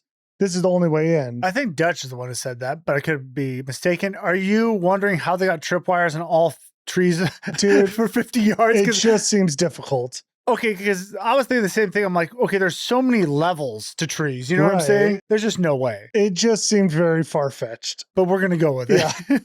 Now, while we're waiting, Anna gives us some old tales from the village. You see, there used to be men that got butchered there, and it only seemed to happen when it was in a hot year. And this year, it's very hot. Now, they found some of these men skinned, and even worse, this demon who skinned the men would make trophies out of them. Interesting. So what we know, this is a hunter who takes trophies. Well, it's interesting because it's like, well, so he's been here before, I guess? Yeah. Where'd he go? Well, that's what he does. He kills and then he leaves. So his little pod can shoot back up? I think so. I think he can come and go, or a ship might come pick him up. Or maybe he turned into like one of the gods of the old age or something. You know what I mean? Like, I don't know, can we like parlay this into temples and stuff? Yeah, who knows how long ago he came. I feel like I have seen, and maybe it's an Alien vs. Predator. I think there is some temple down below the ice where they have like big predators. Yeah, I'll go with that. I think so. Who knows how long it is before they come and leave? I don't know, but yeah. Either way, the story's over, and guess what? That old trap, it goes off. It gets yanked up into the air. So there's like a huge net, right? It captures whatever's in it, pulls it way into the air. Then there's an explosion. So I couldn't tell. They actually caught him, right? I think they caught it, and I think he used his blaster to get out, I guess. Because he just shoots it, and it's open. And then not only it catch the predator, it caught all the leaves. So many leaves. Because they just start raining down. Predator then does some amazing work here. Shoots a tree branch that is attached to a rope or something, because it turns into like a pendulum, whatever, you know the word. Swings down, hits Poncho in the chest, and like puts him out of commission. He is alive. He just can't move very fast. Right. We'll talk about it Nor later. will he for long. Again, I just think you could have just killed him right there, but okay. Now, what I thought was impressive is the predator, he's like cloaked out now, but we're watching him. He jumps down to that same branch he shot off. He kind of then like hooks onto the tree and does like a flag. You talking about that ab move? Yeah, where he's like hanging sideways. He's like perpendicular to the tree. Right. Yeah. There's some funny stuff with him running around where the movement doesn't seem to make like a lot of sense. He's very heavy. He's almost like Spider-Man or something where he can attach to the tree. You know what I'm saying? Like gravity doesn't work the same for him. Jungle warrior. Yeah, it looks cool though. Now, after he escapes, he kind of like takes off. And this is where Mac decides, you know what? Solo mission. I'm going to take him out by myself. Okay, so we have this split off, right? I think you have that written here where Dutch tells like one side of the group's going to go towards the chopper, and then it's just Mac and Dylan are going to hunt the predator. Right. We have an extraction group and a hunting group. Yeah, because Mac took it personally. If we didn't mention it earlier, him and Blaine were like best friends. Because every time he talks about Blaine, they put on that military music. You know what I'm saying? With the horns. Yeah, there's a lot of... and he's very emotional about it. Which is whatever. Cool. So he's taking it personal. He's kind of over trying to survive. He wants to kill him. Yes. And Dylan has to have his redemption arc. So he tells Dutch, I'm going to take care of this. I'm going to go find Mac and I guess help kill this guy. Yeah, I got you guys in the situation. It's time for me to make it up to you. So Dylan follows Mac's trail and he ends up finding all Mac's gear because Mac kind of just stripped it off at one point and just ran into the forest. That's an odd thing to do. It was. I think he might have kept some guns or something, but he stripped off a lot of it. And at this point, Dylan is now dual wielding like MP5s. Looks cool. It's just like shooting two guns at once. So inaccurate, but looks good. Again, his arms are just swelled up to the max too, right? Yeah. So he gets up into the forest and he ends up like kind of getting turned around, doesn't really know what's going on or like where this guy went. So he like leans against a tree and that's when he hears, turn around. And to me, I thought that was the predator. I totally thought the predator was playing those sounds to trick him. I'm going to be honest. Some of these I think are the predator. I don't even know if it is Mac, but Mac is there. Because then he hears over here. But again, it just sounds off a little bit. It sounds like the recording that the predator took. Right. Yeah. So I was shocked when I saw Mac. I'm like, oh, he is here. Yeah, he is there. So Mac ends up getting Dylan into the trees. They kind of take cover and he goes, hey, look out there past the trees. And I love this part because you look out and on the branch, you can see the predator just standing there and he's cloaked out. Up there, past the trees.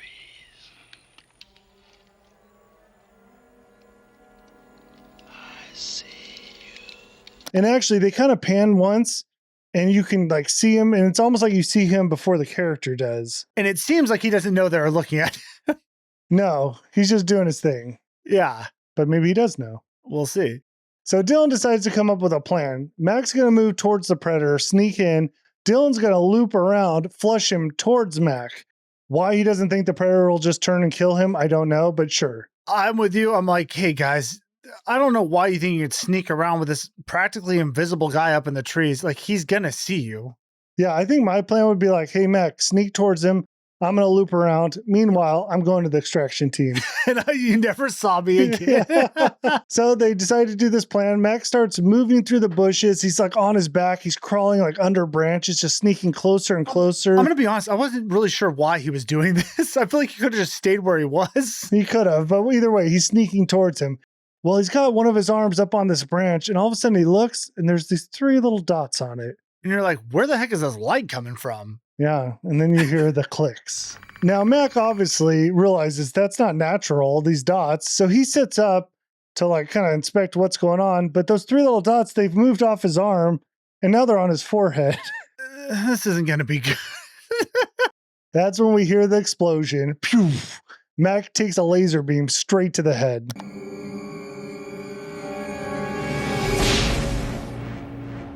Dude, just freaking brutal. And you see the Predator just standing over him, and it's like, oh, guys, he saw you the whole time. It was a complete setup, and poor Mac's head's exploded. Yeah, I mean, well, he's got a pretty good sized hole in it. Yeah, it's just brutal. I didn't want to see Mac going out like that, especially he was trying to do some retribution for his boy, and man, he got He got caught lacking. Ops done got to him.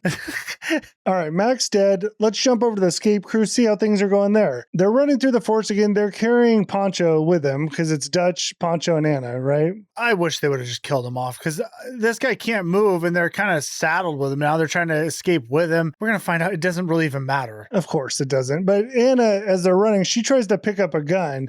And as soon as she does, Dutch tells her, do not do that because once he sees you're armed, he's going to hunt you. He wants the sport of the hunt. Okay, which is really interesting. We find out, obviously, the Predator is a hunter. He wants to have like competition, right? Right. Question. Yes. Why is anyone now holding weapons? I thought the same thing. You got to put him down. Yeah, I'm like, hey, we lost. You win. I'm not going to carry a weapon and I'm going to leave. The problem with your theory, though, I think he already knows these guys are prey, or like it's a good battle. Like he's already seen these guys killed. He's seen them with guns. He knows they're good for the hunt. So if they drop their weapons, he's still going to want to do it. I don't know. Maybe if they don't have weapons, he's like, you know what? This isn't fun anymore.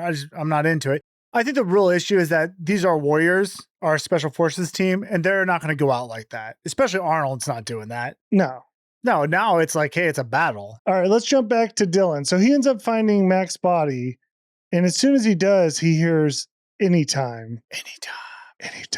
And then he hears the clicking. Yeah, so it's concerning because that plan obviously did not go well. Mac's dead. Dylan now figured it out that, hey, the Predator set them up and the Predator's now watching him. Right. And Dylan knows he's up in these trees. So he starts scanning around. And this is the one I think you can actually see the Predator if you look close. And Dylan kind of scans. He doesn't see him at first, but then they kind of pan again and then he spots him. His eyes glow yellow. And Dylan decides, hey, it's now or never. Pulls up the gun, pulls the trigger, really tight on that trigger though. Hand extremely tightly gripped. Almost finger locked in. Starts firing. At the same time, Predator's got his tracker locked on, sends an electric bolt, shoots Mac in the shoulder, arm falls to the ground, completely severed. But that gun keeps firing.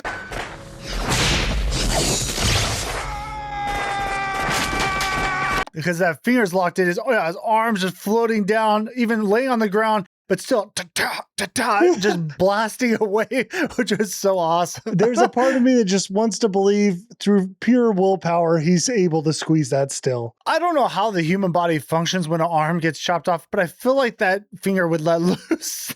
I'm going to say there's a possibility the nerves are just locked in. Yeah, sure. But that's not all. That's not all, because with that gun on the ground, Dylan, to his horror, sees the Predator running closer, and then the blades come out. Whoosh! He slams the blades into Dylan's chest and raises him up in the air. Well, you kind of missed it because he did the slow motion turn, and now you see he's only got one arm, too. which looked really cool. I thought maybe he was going to get a shot in.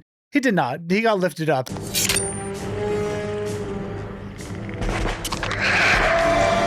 Yeah, I mean, That kind of sucked. that's the end of his story. Yeah, but man, that blade, and when you see the predator running towards him, it's just like, good God, he is just so freaking strong that it's terrifying. It's like, how do you even battle this guy? Well, you got to get tricky. Let's cut over to the escape crew, and now they're running across an awesome tree. Oh yeah, because we still have Billy there with us. Yeah, we forgot about Billy. Billy is around. Yeah, because there's a river or something they got to cross. It's a huge tree branch that they like walk across, or a tree root. I don't know. It's large. It looks like a tree trunk, a giant tree. So they all cross the river except for one man, because Billy's decided it's now time to take a stand. Now, the interesting part is he didn't actually say anything. He just stopped. And everyone's like, okay. Yeah, Billy's going to do his thing. Yeah, we're just going to keep going. We'll see whatever happens to him. Now, you may think he's going to have his weapon ready. He's going to just blast this thing. No. He takes his weapon, throws it down, takes off his shirt, pulls out a giant knife, cuts his chest, and waits. Do you know why he did this? I take this as just like a man thing. Like, I'm going to show you my blood. I'm not afraid of you. I'll cut myself. Yeah, like I'm not even going to use my weapons. I'm just going to use the knife and go 1v1. Yeah, I'm not afraid of you. Look, I'll do this to me, you know? The problem is the predator does have weapons. Well, yeah, and you know, all we see of this, we actually see nothing because Billy just screams and dies. Which is terrifying because they're all running away and they just hear a scream and you're like, oh my God, he's gone pretty quickly. I mean, I don't feel like he even put up a fight. Yeah, and which is concerning because he does seem one of the stronger like mercenaries here. Although body-wise, not nearly as defined as the others. Didn't get quite the same cycle. Now, for a normal person, he looks in really good shape. He just wasn't ripped like the other ones. I mean, we have a Mr. Olympia here. Yeah, I mean, it's tough to compare. Yeah. Did you like that they didn't show it? Because I kind of go back and forth. I kind of would love to see what happened on that tree branch.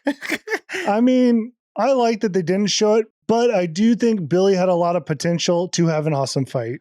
In fact, Billy probably would have made sense to be the one that survived. But he doesn't look like Arnold. No, and he's not. So he did. Yeah.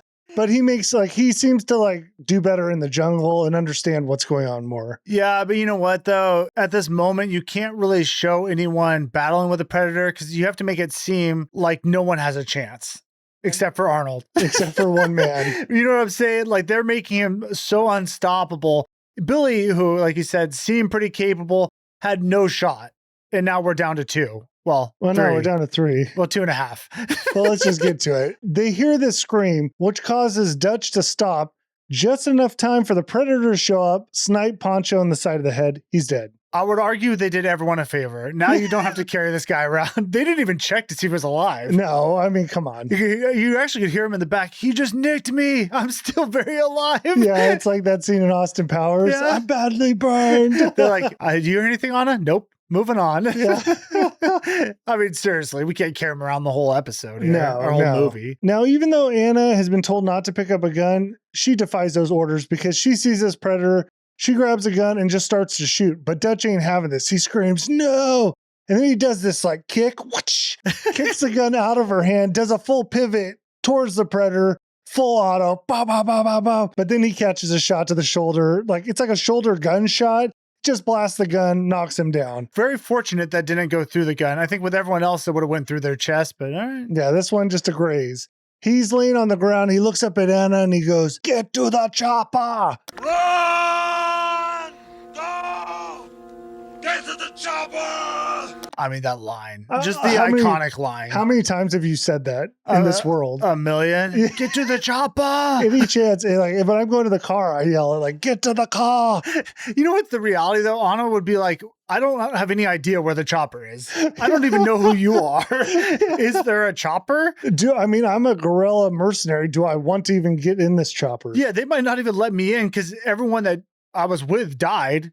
Why would they even why would they care? Just put a bullet in my head. They'd be like, who are you? In fact, I would argue she's going to run to where all her other people are. Yeah, I would have just said, go home.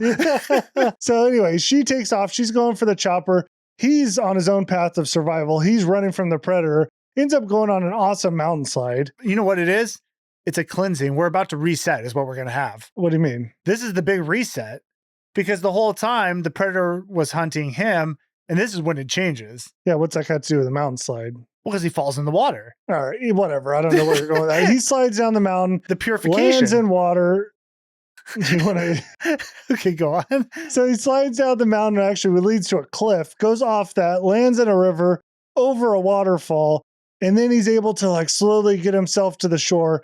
Unfortunate for him, it's a very muddy shore. So he's just face down in mud, exhausted. I like that he went halfway up and then just dug his face in just to make sure he had it all over him. It almost seems like he wants the mud on him. Now, while he's laying there, all of a sudden he hears something behind him, and the predator drops down into the water. Oh, man.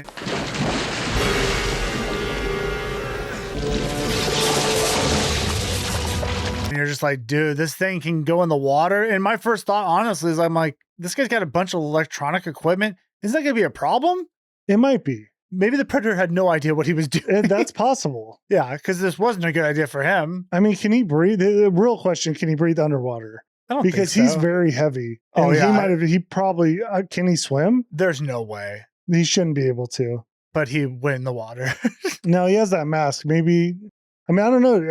I guess he breathes air. I mean, you got to think this guy's like apex predator, right? Like he's seen, I imagine, other worlds maybe.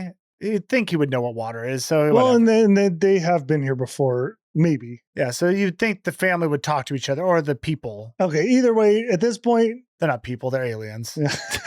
either way, Dutch is covered in mud, head to toe, completely covered, and he's crawled through because he's got to get away from this thing. Takes some spot in some branches, like grabs on and just like blends into the scenery. Well, yeah, he's almost in like a crucifix style position with his arms out, just in a flex. You know, what it kind of looks like is that strongman event where they hold up those pillars Yeah. and they're stretched out, you know? Yeah. So he's hanging out there. Predator gets out of the water, and that's where you see the suit starts to glitch a little. Like I thought, it was a bad idea for him to go in. Just a little glitch. Got a though. little cocky. Just a little glitch. Not bad. All right. He starts scanning around, and when you know it, there's no heat signatures. Interesting. So it's like the predator now can't see him. Yeah. The mud seems to have masked the heat. The predators become the prey. Yes. The hunters become the huntee. The switch has been flipped. Sure. But the predator... No, the script has been flipped. There we go. Boom. Better. By the way, I think Mythbusters did a thing on this and couldn't find it. Like, it didn't actually work. Like mud doesn't actually hide Mask heat signatures. enough of it. I mean, Daniel, there's not really predators, you know? Yeah, that's true.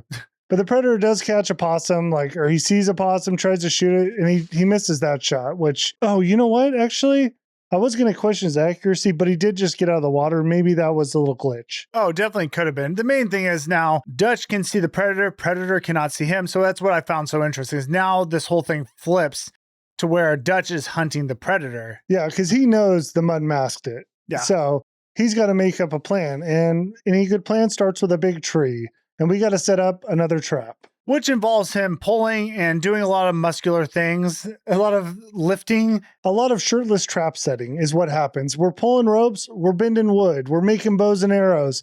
I mean, we're lifting a giant log into the air. At one point, there's gunpowder leaves. Not really sure what that is. I think that was for explosive arrows, Daniel. I don't know if that was explosive arrows or there's one where he throws it on the ground and it just seems to explode. Okay, explosive something. Yeah. Main thing is it's a bodybuilding expo that's being put on.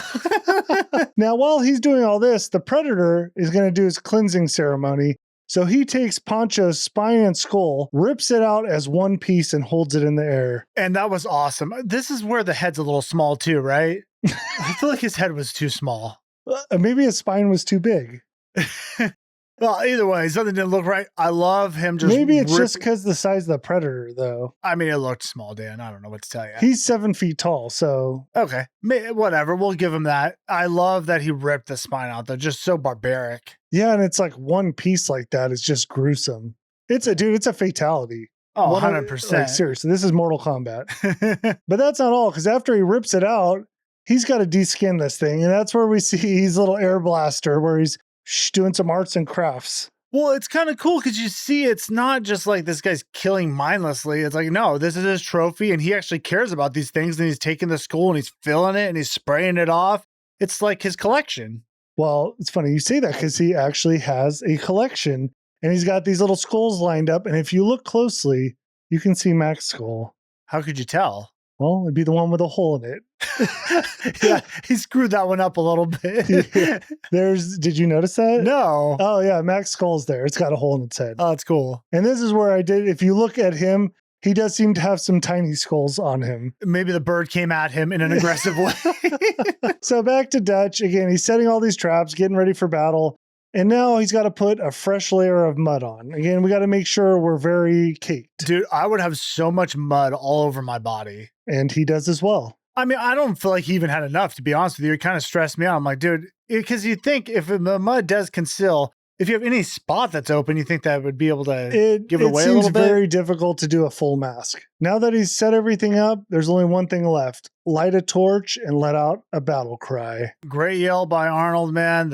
Again, just like the Predator did it earlier, now it's Arnold's turn. Like I said, he's turned into the Predator. Pretty cool. Now, I didn't really understand this next part, but when the Predator hears the battle cry, he realizes it's on, and he does some laser thing to his claw. I didn't really know what it was. If he was cleaning his claw or if it's like sharpening it, you didn't notice it. I feel like I saw it and I just don't know what he was doing. All right, maybe you guys do. Let us know. Or not. No. So Dutch ends up lighting this huge fire, I guess, to draw the Predator in, and he goes and he hides in the trees. So he climbs up to the tree and he's laying on it, grasping it, right? Yeah, so you have this tense moment where you're just sitting there with Dutch, just listening to everything because you're like, where's this guy coming from? And once you know it, he comes up right behind him. This dude is climbing on this tree next to him.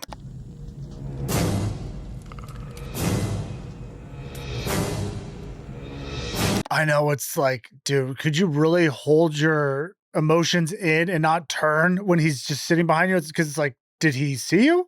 That's the thing. If he spots you, you're dead. Yeah, so you just kind of have to believe he didn't. Well, Dutch eventually freaks out enough that he jumps up, grabs a tree branch, swings to another tree, and grabs onto that one. Cool move. I guess the Predator just didn't see it. I'm going to say he didn't see it. Think he would have detected motion, but okay. So now that he's safe on this tree, he decides to pull out a pocket full of arrows that he had. Like I said, I thought these were explosive arrows. There are some explosive ones because they're thicker on the end. Yeah. And you'll see very heavily weighted when he shoots it. Why? Oh, this thing's like a noodle, bro. So the Predator's down below. He's on the log. He's been drawn into that fire. And Dutch pulls out that explosive one. And dude, this thing looks like it could go 2 feet. It's so heavy. It's just but it works. And it ignites the Predator. Well, it hits him and explodes. And this causes the Predator to just turn and start shooting. So now we've done the full... Would you want to go with switch flip? Yeah, whatever. The full Predator script prey. flipped. Yeah, script flip, because now... Instead of the dudes shooting into the forest at the Predator, he doesn't know where Dutch is. He's just firing into the trees. I just love how they switch positions. I thought that was just so cool. Sometimes the Predator, though, when he gets hit, he made noises where I'm like, I don't know, kind of sounded kind of lame. It didn't seem menacing anymore. Oh, it's almost showed some fear. Yeah, it just sounded like animal noises, earthly animal noises. All right, well, we'll move on from that. He ends up knocking Dutch out of the tree. It's like he could. Sometimes it seems like he might see him or something, or maybe Dutch makes noise, and he ends up knocking him down. Shoots a tree. He falls out of it, kind of escapes to a different area, and at some point he finds himself under a log, bear hugging it as the Predator is walking on top of it. Yeah, I don't know how he got down there. I just thought that'd be very hard to hold yourself under a log.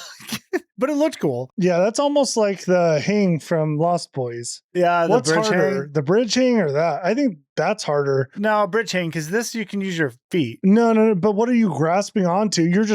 You're assuming there's roots and stuff to hold. I thought there was. Well, there is for the movie, but I mean, holding a log from the underside. Yeah, each equally difficult. Who knows? But I did like how the Predators walk on top. You just hear his big old heavy feet. Yeah, I did like that. Creepy. So at some point in here, I forget exactly how this went down, but Dutch throws a rock, kind of gets his attention to another area, gets a makeshift spear, throws one at him. I think it's an explosive spear, hits him. That blows up too. And this is where he takes some damage because now he's got green blood all over the place. Yeah, Dutch is really giving it to the Predator now. Tables have been turned. Again, we've kind of nailed that. So Dutch is following this path and he finds the blood and it leads into a cave. So he climbs in because he thinks this thing's really hurt. So he's going to try to do the finishing job, right? Yeah, absolutely. He's bleeding all over the place. We got to finish the Predator. Now, as he's inspecting this blood, again, we're in a cave. green blood starts dripping on the wall behind him. Oh no, it was a trap. It was a trap all along. Dutch now lights some explosive device. I don't know. I like that too. It's like he just bent down, he had enough time to light something. It's like you took like a handful of those pop rock things or whatever those explosive was and threw it on the ground. Yeah. Because it just explodes and the predator is kind of just like stunned and Dutch is able to escape. So I guess Dutch actually set the predator up. I think he got set up, but he had a little trick in the bag. Okay, so maybe that was the gunpowder. Yeah. I don't know. Anyways, he takes off running, and I love this. He goes for a jumping tree branch swing. It's like a video game, dude, where there's a branch that you got to swing off of to get to the other side. I expected him to grab that branch, then do like a flip off of it, land on the ground below. Either way, it was a difficult jump. I think that was the plan, but the predator shoots the branch off and he just falls. Yes, he falls into water, which means there's no more mud. Now the script's flipped again. Double script flip. Because now the predator can see him. He can, yes. So Dutch climbs out of the water, and this is where it gets weird because the predator is waiting, and he gets 2 blades around his neck. Okay, so now the interesting part is the predator, I think, is impressed by Dutch. I think he didn't want to kill him yet. No, he recognized Dutch as being another alpha, and he's done such a great job battling him. Now he wants to make it a little bit more of a fair fight. Yeah, because the predator realizes he has all this other weaponry. Yeah, it's not really fair at all. It isn't. And for a true hunter, you got to make it a little even. A true warrior. So the predator grabs him, he pins him against a tree, and he does a skull inspection where he just looks over it, drops him down. Well, I looked at that as him admiring him. He's like, man. Oh, that was the admiring part? Yeah, this is quite the skull. It is. It's big. Yeah. So he drops him and he kind of like walks around, does like a little strut, and then he starts ditching all his weaponry. And then he removes the mask and we see his face. You're one ugly mother. Crab predator. Dude, it's so gross, it's shockingly gross. But that's what makes it work so well. I mean, it almost looks wet. It does look like a sea creature. It definitely looks of the sea. And it's like those little things are like, What are they, mandibles? Is that what it's called? I think that is mandibles. Sounds like it. But yeah, and then when he screams, he puts his arms back. It's just so good. Oh, it's great. It's just like, I didn't expect that to be what it looked like. No, but it's so shocking that it's great. I think James Cameron had something to do with this. Yeah, I mean, what a great Should have just made that up, though. I mean, honestly, one of my favorite horror villains. I mean, he is legendary. It's like his look, too. The dreads have something onto this that it's hard to explain, but it makes it great. Well, the it's dreads like, with just the like mask. a badass look. Yeah, the dreads of the mask is just straight cool. And then when you take the mask off and he turns into the sea creature predator, that's also just creepy, weird, gross, but I liked it. I do like the mask on better, though. Agreed. Way cooler. Way cooler. So we have a face-off now at this point. This is going to be a battle of warriors. And Dutch starts off with a giant stick. And he just breaks it over the predator. That doesn't work at all. He gets backhanded across the pond.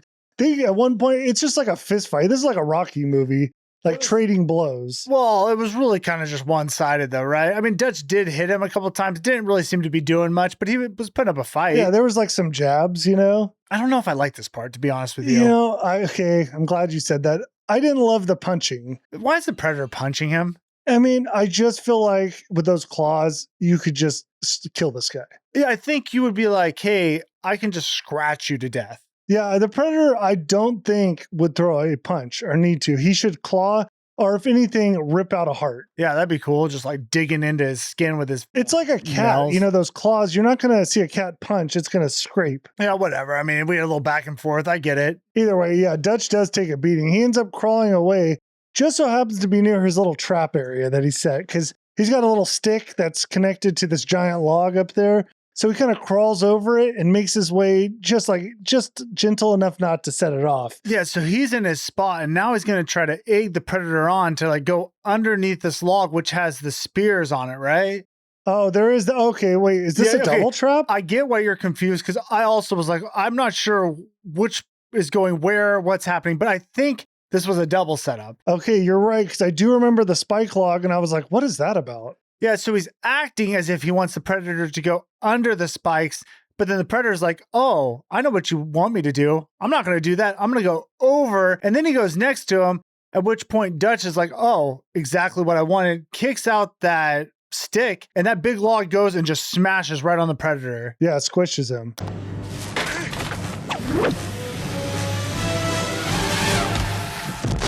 Which I'm like, wait, that was the plan? How do you set off the spike log? Maybe it was just a red herring. Little maybe decoy? Maybe it was a decoy all along. I don't know. To make him, but it's still, yeah, well, what if he did walk down and set that off? Maybe that still would have fallen? Or maybe it wouldn't have at all. Maybe it was a total decoy. Maybe he knew the predator was too smart to fall for the initial trap. That is interesting. I'm not really sure. I was confused by how all that happened. It tricked me too. Well, either way, I did love when he's trying to get him to come down in that trap, and he's like, do it! Do it! Do it! Do it! Come on, come on. Kill me, I'm here, kill me! By the way, we're not going to acknowledge the fact that he's an Austrian playing a American soldier. We all realize what's going on here. Do you know what's funny? Never even thought about it. Don't care. I just had to say it for you guys. Now, you may be thinking the predator's dead. He is not. He actually is able to kind of like shimmy the log off a little bit, but he's still pinned down. Dutch ends up picking up a giant rock. He's about to smash in the predator's head, but then he looks at him and he's like, oh man, this dude's in trouble. Like he's dead. He's not dead, but he's like practically, there's green goo all over the place. His little mandibles like, you know what I mean? Yeah, he's really struggling. Yeah, it's not good. Well, it's clear the predator's dying. Right. So Dutch looks at him. He's like, what the hell are you? To which the predator does some weird thing there because he just repeats it back. I wish you would have investigated why he did that. Not that there's an answer. I'm just curious, like, what is the whole purpose of him doing the repeating thing? Is it almost like an Avatar thing where it's like, I see you? You know what I'm saying? I don't know, because this next part's, let's just get over this because this also plays into it. So while he's standing over, he doesn't kill him. They do the repeat thing. And then the predator pulls up his little arm pad, starts dialing in some buttons. Little red lights start appearing, and then they start alarming, but you can tell it's like ticking. Well, it's clearly a bomb. We all know it's a bomb. Right. And then the predator plays Billy's laugh for the last time, but it's a little more demonic here. Yeah, it's a ha, ha, ha.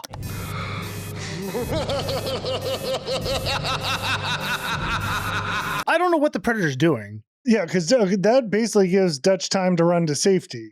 Yeah, and he runs for safety, boom, atomic bomb. This predator blows up. Now, my initial impression, like watching this, is that the predator is just like, oh, you may have bested me, but you're not going to kill me. And almost is just laughing at him. Yeah, but then I feel like he gave him too much time. And with the laugh, I feel like he's kind of like giving him signals like, hey, you probably should run. Because I feel like that's a cowardly thing to do, right? And the predator doesn't seem like a coward. But there's something in their culture that they'd rather blow up than be killed. Well, I feel like he's got to blow up the evidence of them even being there. Not necessarily like, I'm going to blow up the person that killed me, hence the delay.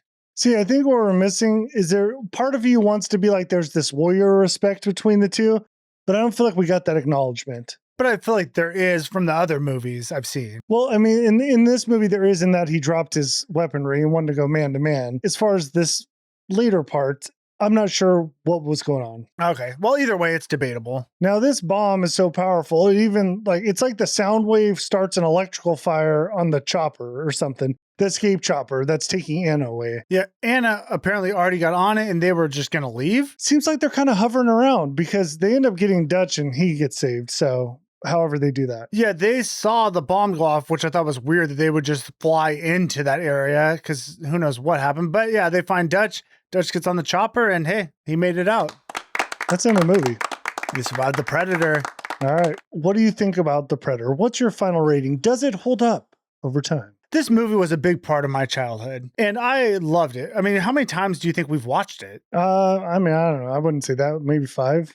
Really? Personally, I would say 5. Okay, see, I don't think you're that into this as much as I was because I've watched. Well, we don't have to make it about me versus you, but I'm just saying this is your final rating. Not I've mine. watched so many of these. I love the Predator. I love everything he represents. I like the way he acts. I like the fact that he's like this warrior. I like the way he looks. I like how creepy he is, and especially with this movie, the way they had these. Can you get the Predator's out of your mouth and give a score?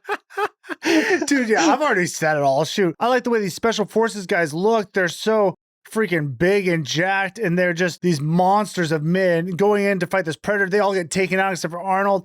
Yep, we did the review. I know, it's just so much fun, and the score on top of it, and the predator noises.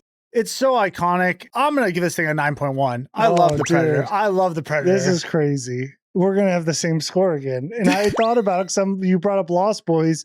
And I'm like, this is kind of on par with that, where is it the greatest movie ever? No, but it's awesome. It's one I can always throw on, and I always enjoy watching it. Yeah, I just think the villain makes this movie. I mean, the buddies spec ops dude, they couldn't have cast that better. Well, they could have a couple dudes. But there's so much fun. The music when they're riding in, it's just iconic. Hey man, we already did the review. Get to it. No, the Predator as a monster and a villain, it's legendary. I mean, it sparked how many movies, and like he's one of the best there is. We're so used to it, but the idea of the Predator and the look, I mean, it's just they did such a great job. Yeah, so I'm a 9.1 as well. Yeah, we have so much nostalgia attached to it. I don't care. I love it. I could get why some people would watch it now and be like, this seems really dumb and stupid. You're an idiot. I'm sorry. Just kidding. We all have our own views. I totally get why people would say that, but for us, it just fits. Yeah. It's in our wheelhouse. Of course.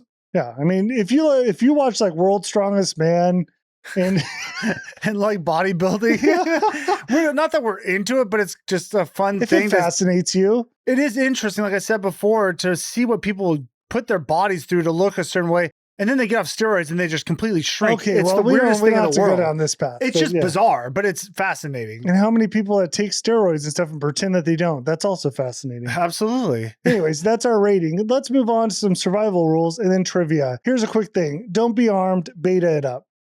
Be a beta male. Be a beta. Don't try to fight. I have no problem saying I would just drop the weapon and say, hey, you win. I'm out. Just don't get caught in middle ground where he sees you are a warrior and now you're pretending not to be one. You may die. In that case, you just got to finish it and just try to do something. Yeah. Stay cold is the next one. Cover up those heat signatures, mud, whatever. Maybe fight him in Antarctica. No, you'll still be hot. Yeah, I think you have to have heat or else you're dead, Dan. So maybe fight him in a really hot area. Well, no, because that's where he goes when it's hot, which is confusing. It seems like it would be harder to see. Yeah, I feel like he should go to colder areas. Yeah. You do much better. Sure. Anyways, if something bleeds, you can kill it. That's just a fact that we learned. And don't split from the group. He's going to probably get you either way, but it sure seems like when you split, it happens pretty fast. He was picking everyone off one by one, except for that one guy who was already hurt, who he did them a favor of just killing him. I love that they sniped that dude. It's like, we got to get him out of these scenes. They sniped him, they didn't address it, and they just moved on. All right, let's move to some trivia because there's a lot. Jean-Claude Van Damme cast as OG Predator. I already kind of talked about it. You got to see this lobster suit they had. It was atrocious. The first Predator, it'll make you vomit. Also, Jean-Claude's 5'9", ain't going to cut it. Yeah, that is just such a bad idea. What were they going to do when they took the mask off? Show Jean-Claude? Well, no, he just was for movement. I mean, like a ninja-style Predator? Yeah, well, yeah, they wanted him to move around more fluently, you know? Like doing karate kicks and doing the splits? Yeah. Could you imagine the Predator doing splits between trees? Split arrow shot, you know? That is such a horrible idea. All right, so there's a few facts here, like trivia pieces about... These dudes were very into bodybuilding and trying to look the part and being bigger than each other. Which makes sense because they were all just meat monsters. Roided out, you know what I mean? For sure. So Jesse Ventura had a little trick played on him by Arnold. Arnold had worked with the wardrobe department, told him to make Jesse think his arms were bigger than Arnold's, which is freaking crazy. This guy's Olympia. I'm sorry, Ventura, you're an idiot for even believing that. I think the roids got to your head on this one. Yeah, this guy's probably the best bodybuilder in the world. I mean, he amazing. Was. Yeah. Well, he's in the top. I don't know the rankings here, okay? Yeah, for what I know, he was. So this is, I'm going to be honest, this may be one of the gayest things I've heard. But they had an arm measuring contest so he got gassed up by the wardrobe department. So he had a challenge with Arnold for champagne where they measured each other's arms to see whose were bigger. And of course, it was Arnold. That is just so stupid. It's just, what do I say? That's what this movie is. Yeah. It makes it great. I don't know. Now, there's also other tricks Ventura played on Arnold. Apparently, he would pour water on himself because they'd work out together to make Arnold think he was working out before him. When in reality, he got up just right before him, you know what I mean? Basically, this made each other get up earlier to the point they were there at 4 a.m. Just working out? You know they had to work out before every shoot. Just juice those arms, just curls 100% of the time. Yeah, and I'm not even mad about it. No, that's great. Oh, I don't know if I mentioned this, but the Predator actor, Kevin Peter Hall, is actually the pilot in the chopper at the end. He's the black pilot, Oh, that's cool. not the white guy. I think there's an old white guy in there too. Okay, that's cool. The Predator costume weighed over 200 pounds. Wow. So that's why apparently they gifted Kevin Peter Hall, like because he was in it so much and it was so hot and uncomfortable, they threw that part in the movie to kind of be like a thank you. Dude, yeah. Well, unfortunately passed away, but shout out to him, man. That'd be tough. I'd imagine it's really hot where they were filming. It Yeah. looked that way, at least. So more bodybuilding stuff.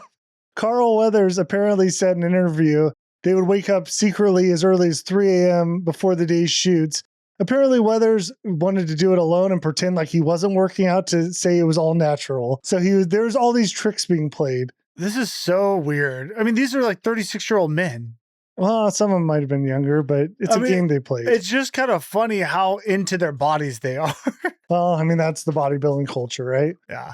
The Predator's head was built as a separate piece, and a total of 3 were created for the film. There was a hero head capable of facial articulation, a static stun head, and a head that was completely open at the front and used for the scenes where the Predator is wearing a mask. That confuses me the way that was worded. It sounds like where it isn't wearing a mask. It does. We're going to say isn't.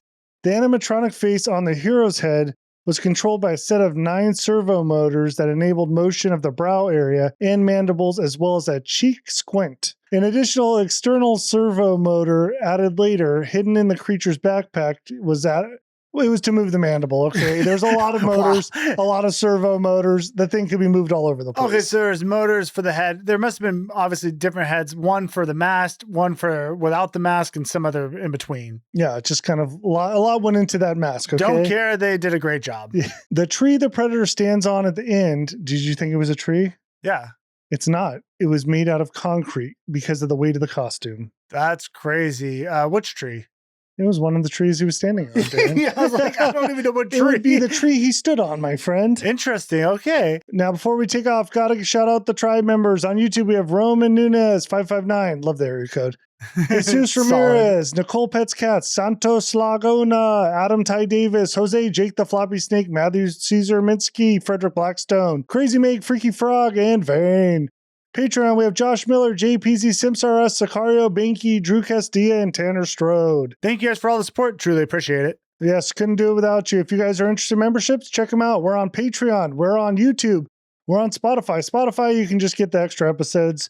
Patreon, YouTube, you can communicate a little bit, a little back and forth voting, that kind of stuff. Yeah, if you're on Spotify, follow us. Hey guys, everyone, please leave us a review. We're so close to getting a bonus episode. And by the way, next episode, Poltergeist Classic. We'll see. This guy's unsure about it. I'm a little unsure. It's been a long time since I've seen it, but I love that little lady, the little psychic lady. Oh, yeah. Well, how can you not? She kind of looks like her grandma. Our grandma? Yeah. What do you Yeah, mean? she is actually looks very similar. Yeah. Both tiny. Yeah. In fact, she might even be tinier than our grandma. She's pretty small. Yeah, she's almost like a little person. Borderline. Yeah, she might be. I don't know. Which we like them too. Well, she was great in the movie. Yeah. Of course. Anyways, we appreciate you all. Thank you all for listening, and we'll catch you on the next one. Bye, guys.